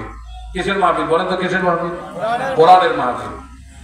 এই কোরআনের মাহফিলের জন্য মা বোনেরা আল্লাহর হস্তে 200 করে টাকা নগদ নগদ 30 জন মা বলেন কোরআন কয় পারা? একটু জোরে বলেন, কয় পারা? কেন ভয় পাচ্ছেন যে হুজুরে বা ধরছে নাকি? ভয় পাওয়ার কিছু নাই। জীবনে বহু টাকা নষ্ট করছে। এই যে আইপিএল খেলা চলছে, হ্যাঁ, আইপিএল খেলা মানে এটার অপর নাম, ব্র্যাকেটে এটার নাম দেওয়া যায় জুয়ার খেলা। কিসের খেলা? আসলে এটা আইপিএল খেলা না। আমি ভারতে এ পর্যন্ত মনে 78 বার গেছি, বহুবার গেছি, 2010 সাল থেকে যাই। যাই হোক, সম্মানিত হাজিরিন, ভারতের বিভিন্ন রাজ্যে, মুম্বাই, চেন্নাই, কেরালা, অরুণাচল, ডিব্রুগড়, মোটামুটি সব রাজ্যে ঘুরছি আমি। কিন্তু যখন করে IPL খেলা শুরু হয়, আমি গোটা ভারতের জমিনে দেখছি আসলে এটা খেলা না, এটা একটা জুয়া। কি জুয়া? বিশাল বিশাল পর্দা লটকাইছে, আর এরকম ব্যাংকে চেক নিয়ে বসছে, লক্ষ লক্ষ কোটি কোটি টাকার বান্ডিল নিয়ে বসছে। হাই রে, জুয়া চলছে, মারাত্মক জুয়া, হাজার হাজার কোটি টাকার জুয়া চলছে। বাংলাদেশে যদিও একটু কম আছে, কিন্তু ভারতে আমি নিজের স্বচক্ষে দেখেছি। মুম্বাই, চেন্নাই, গুজরাট, অন্ধ্রপ্রদেশ, আমি বিভিন্ন জায়গায় ঘুরছি, মাহফিল করি অন্যান্য রাজ্যে, বেঙ্গল, মুর্শিদাবাদ, দিনাজপুর, আসাম, মেঘালয়, ত্রিপুরা। কিন্তু এগুলা রাজ্য ঘোরার জন্য গিয়েছিলাম, তাই বলে ওখানে যে গেছে মানে মাহফিলের জন্য তা না। এগুলো রাজ্য ঘুরছি, কিন্তু ঘুরে দেখছি মারাত্মক জুয়া চলে। আর একটা কি, আর একটা হলো জেনা, ব্যভিচার, ধর্ষণ, এটাও খুব। আর একটা মদ। এই দুই তিনটা ব্যাধি এমন মারাত্মক, আপনি বাস্তব না দেখলে বুঝবেন না। আমার এগুলো সব বাস্তব দেখা, বাস্তবমুখী এগুলি আমার অভিজ্ঞতা আছে, যার কারণে বললাম আমাদের সন্তানগুলিও কি দিন দিন নেশাগ্রস্ত হয়ে যাচ্ছে, দিন দিন জুয়ার মধ্যে আসক্ত হয়ে যাচ্ছে। এই জুয়া খেলতে খেলতে অনেক সময় কি তারা এরকম মেন্টাল হয়ে যায়, জুয়া খেলতে খেলতে টাকা শেষ, তখন মদের বোতল নেয়, গাঞ্জা খায়, তখন মাথা নষ্ট হয়ে যায়। গাঞ্জা আর মদ যখন খায়, আল্লাহ রসুল হাদিসে বলেছেন মদ হলো সমস্ত গুনাহের মূল, সমস্ত গুনাহের কি মাথা হলো এই মদ।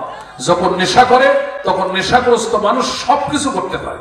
নিজের মাকে মারাডাঙ্গা করে, নিজের ভাই বোনকে কি নির্যাতন করে, নিজের স্ত্রীকে নির্যাতন করে, এলাকাবাসীকে নির্যাতন করে, ময় মুরব্বীদেরকে সম্মান করে না, এমনকি ময় মুরব্বীদেরকে পিটানি দেয়। সম্মানিত হাজিরিন, যুবক ভাইরা, এই সমস্ত জুয়ায় আসক্ত হবেন না, নেশাগ্রস্ত আসক্ত হবেন না। আল্লাহর হস্তে জুয়া খেলে যত টাকা নষ্ট করছেন এতদিন, এই কোরআনের মাহফিলের জন্য আমি যুবক ভাইদের কাছ থেকে 200 খান করে টাকা দেখতে চাই। 30 জন আল্লাহর বান্দা, মা বোনদের মধ্যে থেকে 30 জন এমন কোন আল্লাহর প্রিয় বান্দা আছেন, এই যুবকেরা মাহফিলের উদ্বৃত্ত যে টাকা হবে, যদি আয় ব্যয় যদি একটু অতিরিক্ত হয়ে যায়, যদি আয় রয়ে যায় এই মাহফিলের, তেনারা প্রতিশ্রুতি দিয়েছেন মসজিদের মধ্যে দিয়ে দিবেন। বলেন আলহামদুলিল্লাহ। বলুন আল্লাহর বান্দারা কে আছেন? 200 করে টাকা। কলিজার টুকরা মা বাবা কবরে চলে গেছে, এমন মা বাবার জন্য। কলিজার টুকরা এইরকম ভাই বেরাদার, আত্মীয় স্বজন কবরে চলে গেছে, খালা আম্মা, ফুফু আম্মা চলে গেছে, এমন ব্যক্তিদের জন্য আল্লাহর বান্দারা মাত্র 200 করে টাকা। 30 জন আল্লাহর বান্দা, ব্যবসায়ী থাকেন, কৃষক থাকেন, চাকরিজীবী থাকেন, আল্লাহর বান্দারা একটু বলতে পারেন 200 করে টাকা মাত্র, আল্লাহ বরকত দিবেন। 200 না পারেন 100 করে টাকা হলো দিবেন আল্লাহর হস্তে, আল্লাহ তাআলা বরকত দান করবেন। আসুন তো দেখি সর্বপ্রথম কোন আল্লাহর বান্দা আসতে পারে। আল্লাহ তোমার বান্দাদের কাছে 30 জন তোমার বান্দা 200 করে টাকা চাইছে। কি নাম ভাই? জুয়েল রানা। আল্লাহ তোমার বান্দা জুয়েল রানা ভাই আমার দান করেছে 200 টাকা। আল্লাহ তার দান কবুল করে নাও, মঞ্জুর করে নাও, পিতা মাতার কলিজা ঠান্ডা করে দাও। 30 জন আল্লাহর বান্দা, মাশাআল্লাহ। কি নাম? পায়েল ভাই। আল্লাহ তোমার বান্দা পায়েল ভাই আমার যুবক দান করেছে, তার দান কবুল করে নাও, মঞ্জুর করে নাও, পিতা মাতার কলিজা ঠান্ডা করে দাও। 30 জন যুবক ভাই, 30 জন যুবক ভাইয়েরা এতক্ষণ বাজারে থাকলেন। আল্লাহর বান্দা যুবক ভাইরা জীবনে বহু টাকা নষ্ট করেছেন, আল্লাহ মনের নেক আশা আকাঙ্ক্ষা পূরণ করে দেবেন। কি নাম ভাইজান? ফারুক ভাই। আল্লাহ ইসলামের দ্বিতীয় খলিফা হলো ওমর ফারুক। ফারুক ভাই আমার দান করলো 3 নম্বরে। আল্লাহ তার দান কবুল করে নাও, মঞ্জুর করে নাও, পিতা মাতার কলিজা ঠান্ডা করে দাও। সবাই জোরে জোরে বলেন আল্লাহুম্মা আমিন। মাশাআল্লাহ। কি নাম? শরীফুল ইসলাম। আল্লাহ কত সুন্দর নাম, শরীফুল ইসলাম। আমাদের উত্তর অঞ্চলের একজন প্রসিদ্ধ বক্তা হাফেজ শরীফুল ইসলাম। আল্লাহ তার নামে নাম, কত সুন্দর নাম। আল্লাহ শরীফুল ইসলাম ভাই আমার 200 টাকা করলো দান। 4 নম্বরে 5 নম্বরে কোন আল্লাহর বান্দা আছেন? এই যুবক ভাইরা হাটে বাজারে আছেন, কলিজার টুকরা মা বাবার জন্য। কি নাম ভাইজান? আল্লাহ তোমার 2 বান্দা 2 জনে 200 টাকা দান করেছে। আল্লাহ তাদের নাম তুমি ভালো জানো। 5 এবং 6 নাম্বার পূরণ হয়ে গেল।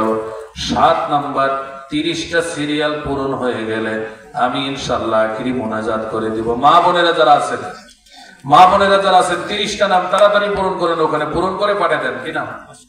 ওয়াইস কুরুনি। আল্লাহ তোমার বান্দা 7 নম্বরে ওয়াইস কুরুনি দান করেছে, তার দান কবুল করে নাও, মঞ্জুর করে নাও, পিতা মাতার কলিজা ঠান্ডা করে দাও। 8 নম্বরে কোন আল্লাহর প্রিয় বান্দা 200 টাকা পারলে 200, 100 টাকা পারলে 100 টাকা দান করবেন, আল্লাহ বরকত দান করবেন। আল্লাহ তোমার যুবক বান্দাদেরকে আল্লাহ মঞ্চের কাছে পাঠায় দাও। আল্লাহ 200 টাকা নিয়ে কলিজার টুকরা মা বাবার জন্য আল্লাহ মঞ্চের কাছে আসার তৌফিক দিয়ে দাও। আমার যুবক ভাইরা আল্লাহ তাআলা লেখাপড়ায় বরকত দিবেন, লেখাপড়া যাদের শেষ হয়েছে আল্লাহ তাআলা ভালো চাকরির ব্যবস্থা করে দিবেন, আল্লাহ তাআলা ভালো কর্মসংস্থানের ব্যবস্থা করে দিবেন। আল্লাহর বান্দারা আসুন, 30 জন আল্লাহর বান্দা আল্লাহর হস্তে 200 বা 100 বা 500 যারা যে পরিমাণ পারেন আল্লাহ বরকত দিবেন। তাড়াতাড়ি চলে আসুন। কে আছেন আল্লাহর বান্দারা? অনেক আল্লাহর বান্দারা আছেন, হাটে বাজারে ঘোরাফেরা করতেছেন। যুবক ভাইরা আসুন, একটু সামনের দিকে আসেন। আল্লাহর বান্দা মুরব্বী বাবাজিরা আছেন, আল্লাহ তাআলা বরকত দিবেন। 200 100 টাকা তো বেশি না, আল্লাহ তাআলা বরকত দিবেন। এই দানের উসিলায় এখানে যদি আজকে গান বাজনা হইতো, কত যুবকেরা ওই যারা নাচ গান করে তাদেরকে টাকা ফিট দিত, কত উপহার দিতেন। কিন্তু কোরআনের মাহফিলে মন চায় না, শয়তান নিষেধ করে, কিন্তু শয়তানকে লাঠি মেরে অনেক যুবকেরা, অনেক জুয়ানেরা তারপরেও দান করে। আল্লাহ এই যুবকদেরকে, জুয়ানদেরকে আল্লাহ কবুল করুন, বলেন আমিন। আসুন আল্লাহ বান্দারা, ব্যবসায়ী ভাইরা যারা ব্যবসায়ী আছেন, আপনার আল্লাহর হস্তে 100-200 টাকা দান করতে পারেন। মা বোনদের ওখানে যান তো দেখেন, মা বোনদের ওখানে যান দেখেন একটু। মা বোনেরা 30 জন মহিলা মা বোন আল্লাহর হস্তে তাড়াতাড়ি একটু দান করবেন। আপনাদের যে অবশিষ্ট আমলগুলির কথা বলবো, আপনারা কিছু না দিলে কিন্তু বলা হবে না। মা বোনেরা আল্লাহর হস্তে দান করেন, আল্লাহ তাআলা বরকত দিবেন তাড়াতাড়ি। যুবক ভাইরা আপনারা অনেকে আছেন দেওয়ার মতো কিন্তু দিচ্ছেন না, আসুন আল্লাহ তাআলা বরকত দান করবেন। আর ইনশাআল্লাহ আখিরি মুনাজাত হবে। এখন বসেন, কেউ যাওয়ার দরকার নেই, দিতে না পারেন বসে থাকেন। আমি আইডিয়া নিয়েছি একটার আগে মুনাজাত করবো। আলহামদুলিল্লাহ প্রায় 12:50-52 হয়ে গেছে। এখন মুনাজাত হবে। আপনারা মা বোনেরা যদি কেউ থাকেন দেওয়ার মতো, মা বোনেরা আল্লাহর হস্তে ওখানে আবার 10, 20, 50, 100 টাকা করে যারা দিতে পারেন, ওখানে মা বোনদের মধ্যে ওখানে আপনারা কালেকশনটা করে এখানে দিয়ে যান আল্লাহর হস্তে। আল্লাহ তাআলা বরকত দান করবেন। 10, 20, 50, 100 টাকা দেওয়ার মতো কেউ যদি থাকেন ইনশাআল্লাহ দিতে পারেন। যুবক ভাইরা যারা মাহফিলের আয়োজন করেছেন তাদেরকে আরো বেশি বেশি উদ্বুদ্ধ করবেন, তাদেরকে কোনো প্রকার ছোট করার, খাটো করার চেষ্টা করবেন না, তাদেরকে বেশি বেশি উদ্বুদ্ধ করবেন। তারা এরকম আরো আমাদের সে আরো বড় বড় বক্তা নিয়ে এসে যেন তারা মাহফিল করতে পারে, এরকম তাদেরকে আরো কি উৎসাহিত করবেন ইনশাআল্লাহ। বলেন ইনশাআল্লাহ। সবাই জবান খুলে বলেন ইনশাআল্লাহ। যারা মাহফিল করেছে, মাহফিল কমিটির যুবক ভাইরা তাদেরকে উৎসাহিত করবেন। আশেপাশে যারা আছেন, বাবা তোর নাম কি? আলহামদুলিল্লাহ এক ভাই দিয়ে পাঠিয়েছেন 100 টাকা, আল্লাহ তাআলা তার দানকে কবুল করুন, সকলে বলেন আমিন। যাদের কানে মাইকের আওয়াজ যাচ্ছে, ব্যবসায়ী হন, চাকরিজীবী হন, কৃষক হন, রিক্সা চালক, ভ্যান চালক, দিনমজুরি, ড্রাইভার, শ্রমিক, হেল্পার, সর্বস্তরের মুসলমানদেরকে আমি দ্বীনি দাওয়াত দিচ্ছি। এরকম মাহফিল যারা করে, দ্বীনি মাহফিল, কোরআনের হাদিসের কথাগুলি শ্রবণ করার যারা আপনাদেরকে সুযোগ করে দেয়, এরকম উপহার দেয় একটা মাহফিল, তাদেরকে আপনারা উদ্বুদ্ধ করবেন, উৎসাহিত করবেন, আল্লাহ আপনাদেরকে বরকত দান করবেন। তারা একজন এইরকম স্থানে গান বাজনা, বিভিন্ন খেলাধুলা, খেলাধুলা যদিও আপনারা এইরকম ভাবে করেন, অনেকে খেলাধুলা করেন ক্রিকেট, ফুটবল, কিন্তু এই খেলাধুলার মাধ্যমে অনেক নারী পুরুষ একখানে হয়ে যায়, অনেক গন্ডগোল হয়। এই খেলাটাও কি ঠিক না, এভাবে খেলা খেলা। আপনারা ব্যায়ামের জন্য যদি একটু খেলা খেলেন, এরকম যুবকেরা হাঁটু বাইর করে ফরজ তরক করে তো কি খেলা খেলা হারাম। ক্রিকেট খেলেন আপনারা, এটা ব্যায়ামের জন্য খেলবেন, কিন্তু আপনারা এরকম বাজি ধরেন অমুক তমুক 5,000, 10,000 টাকা, এটা হারাম। সম্মানিত হাজিরিন, যুবক ভাইরা সবসময় ভালো কাজ করবেন, মদ গাঁজা খাবেন না, অনুরোধ করি জুয়ায় আসক্ত হবেন না। এই ক্রিকেট খেলার জুয়া, এটা ডিজিটাল জুয়া চলছে। মোবাইল নিয়ে ক্যাসিনো, থাই, এগুলি খেলা, এগুলো ডিজিটাল জুয়া। স্মার্ট বাংলাদেশ হচ্ছে, জুয়া হচ্ছে স্মার্ট। ডিজিটাল বাংলাদেশ নাকি হয়ে গেছে, জুয়া হয়ে গেছে ডিজিটাল। পুলিশ ভাইরা জুয়া খেলার জন্য যারা পুকুরের ধারে, নদীর কিনারায়, পাট বাড়িতে, তারপরে বাঁশ বাড়িতে যারা জুয়া খেলে তাদেরকে ধরার জন্য পুলিশেরা ধাওয়া করে। কিন্তু ডিজিটাল জুয়া খেলোয়াড় টিভির পর্দার সামনে বসে বসে জুয়া খেলতেছে, এদেরকে ধাওয়া করা দরকার। এই জুয়াগুলি আগে বন্ধ করা দরকার বর্তমান, কথা কোন ঠিক না? আল্লাহ তাআলা আমাদের সকলকে বোঝার তৌফিক দান করুন। মা বোনেরা, সূরা লোকমান যদি বেশি বেশি পাঠ করেন সন্তান গর্ভে থাকাকালীন, তাহলে আপনাদের গর্ভের সন্তান অত্যন্ত জ্ঞানী হবে, গুণী হবে, মেধাবী হবে। সূরা লোকমান যদি বেশি বেশি পাঠ করেন। আর একটা সূরা আছে, সূরাটির নাম হলো সূরাতুল মুহাম্মদ, আমাদের নবীর নামে সূরা।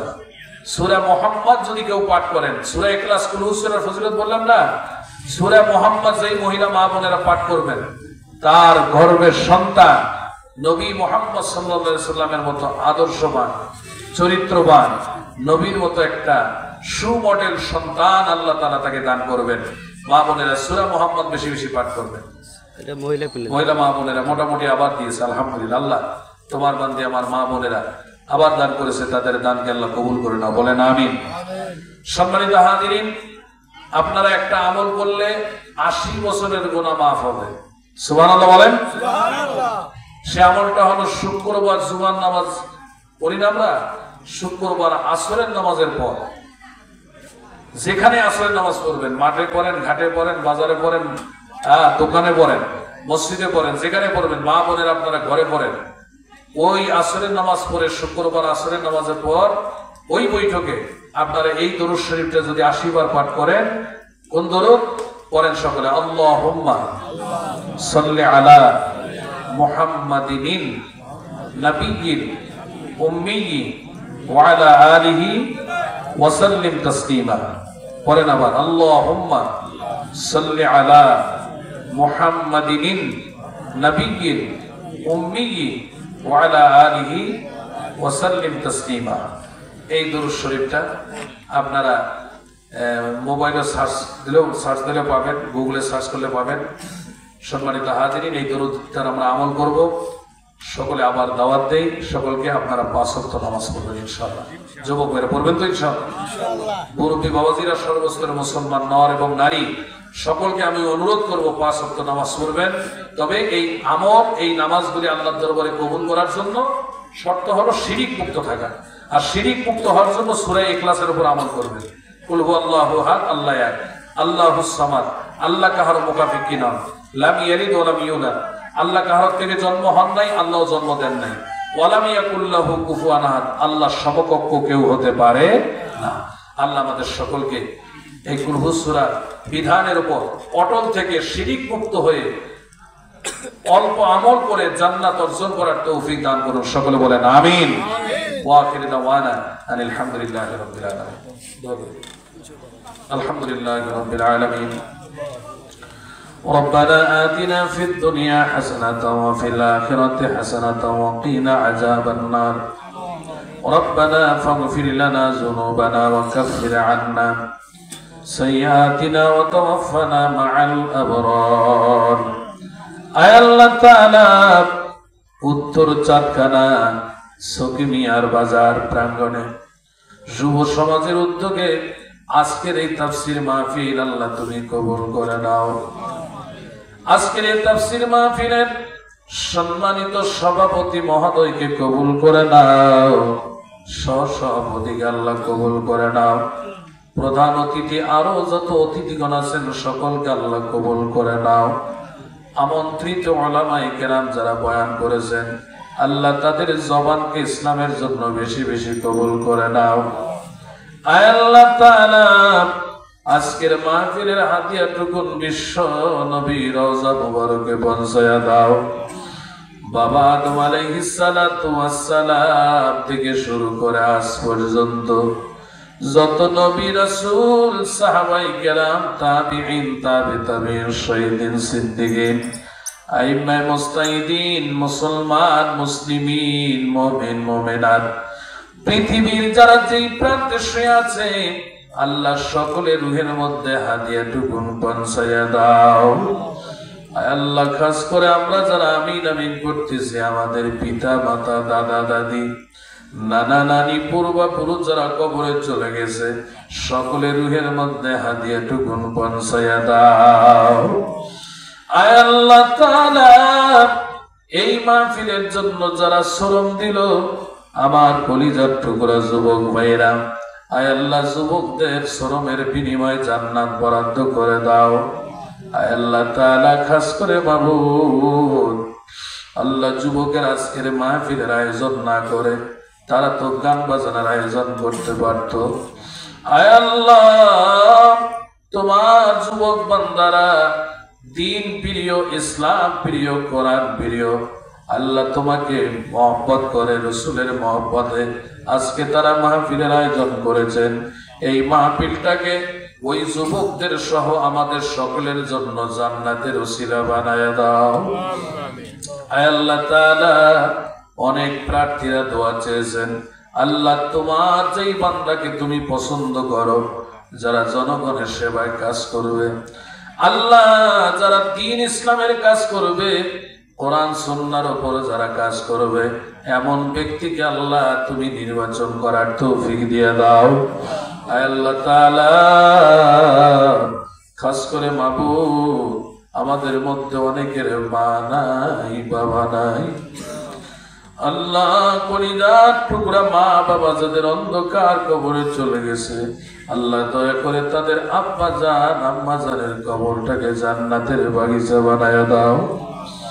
আয় আল্লাহ, আমাদের আব্বা জান আমাদের জন্য কত কষ্ট করেছে, আল্লাহ মাথার ঘাম পায়ে ফেলে আমাদের জন্য শ্রম দিয়েছে। আল্লাহ, আমাদের কলিজার টুকরা আম্মা জান 10 মাস 11 মাস গর্ভধারণ করেছে। আল্লাহ, বহু কষ্ট করে আমাদেরকে প্রস্রাব দিয়েছে। আমাদেরকে প্রস্রাব দিতে গিয়া মা নিজের জীবনকে বাজি রেখেছে। আয় আল্লাহ, জীবন চলে যাবে এরকম অবস্থা, তারপরে মা সন্তানকে আল্লাহ প্রস্রাব দেওয়ার পর কলিজার টুকরা সন্তানের জন্য পাগল করা হয়ে যায়। আয় আল্লাহ তাআলা, ওই জনম দুঃখিনী মা 2 বছর পর্যন্ত আমাদের বুকের খাদ্য খাইল। আল্লাহ, ওই কলিজার টুকরা মায়ের ঋণ তো আমরা সারা জীবন পরিশোধ করতে পারবো না। জনম দুঃখিনী মা বাবা যাদের কবরে চলে গেছে, মা বাবার কবরের আযাব মাফ করিয়া দাও। আয় আল্লাহ, অত্র এলাকার থেকে যত কবরবাসীরা কবরে চলে গেছে, সকলের কবরের আযাব মাফ করে দাও। আল্লাহ, যতদূর পর্যন্ত মাইকের আওয়াজ যায়, ততদূর পর্যন্ত সমস্ত কবরবাসীদের কবরের আযাব মাফ করে দাও। আল্লাহ, আমাদের মধ্যে যার হাত পছন্দ করো, তার হাতের উসিলা সকলের মুনাজাত কবুল করে নাও। আল্লাহ, শেষ পর্যায়ে স্মরণ হলো ফিলিস্তিনের মুসলমানদেরকে ইসরায়েলের আল্লাহ বাহিনীর হাত থেকে তুমি রক্ষা করো। আল্লাহ, আল্লাহ, ওই সমস্ত নাফরমান বেঈমান জালেমদের হাত থেকে ফিলিস্তিনের মাজলুম মুসলমানদেরকে তুমি হেফাজত করো। আয় আল্লাহ তাআলা, খাস করে মাবুদ, হজের মাস চলতেছে, লক্ষ লক্ষ হাজিরা হজ করার জন্য নিয়োগ করেছে। আল্লাহ, সমস্ত হাজিদেরকে সহি সালামতে কাবা শরীফ তওয়াফ করার জন্য পাঠায় দাও। আল্লাহ, মক্কা মদিনা সফর করার মতো তৌফিক দিয়ে দাও। আমরা তোমার কাছে আবেদন করি, আল্লাহ, মক্কা মদিনা সফর না করা পর্যন্ত আমাদের কবরে ডাক দিও না। আল্লাহ, আয় আল্লাহ তাআলা, আমাদের সকলের মুনাজাত কবুল করে নাও। আল্লাহ, মাহফিলকে আল্লাহ সুন্দরভাবে কামিয়াব করার তৌফিক দিয়ে দাও। আল্লাহ, সুষ্ঠুভাবে মাহফিল পরিচালিত হয়ে আল্লাহ শেষ পর্যন্ত সর্বস্তরের মুসলমানদেরকে সহি সালামতে নিজ নিজ গন্তব্যস্থানে পৌঁছায় দাও। আল্লাহ, সুবহান রাব্বিকা রাব্বিল ইজ্জাতি আম্মা ইয়াসিফুন, সালামুন আলাল মুরসালিন, walhamdulillahi rabbil alamin, waj'al al-akhira kalamina 'indal maut la ilaha illallah মুহাম্মাদুর রাসূলুল্লাহ।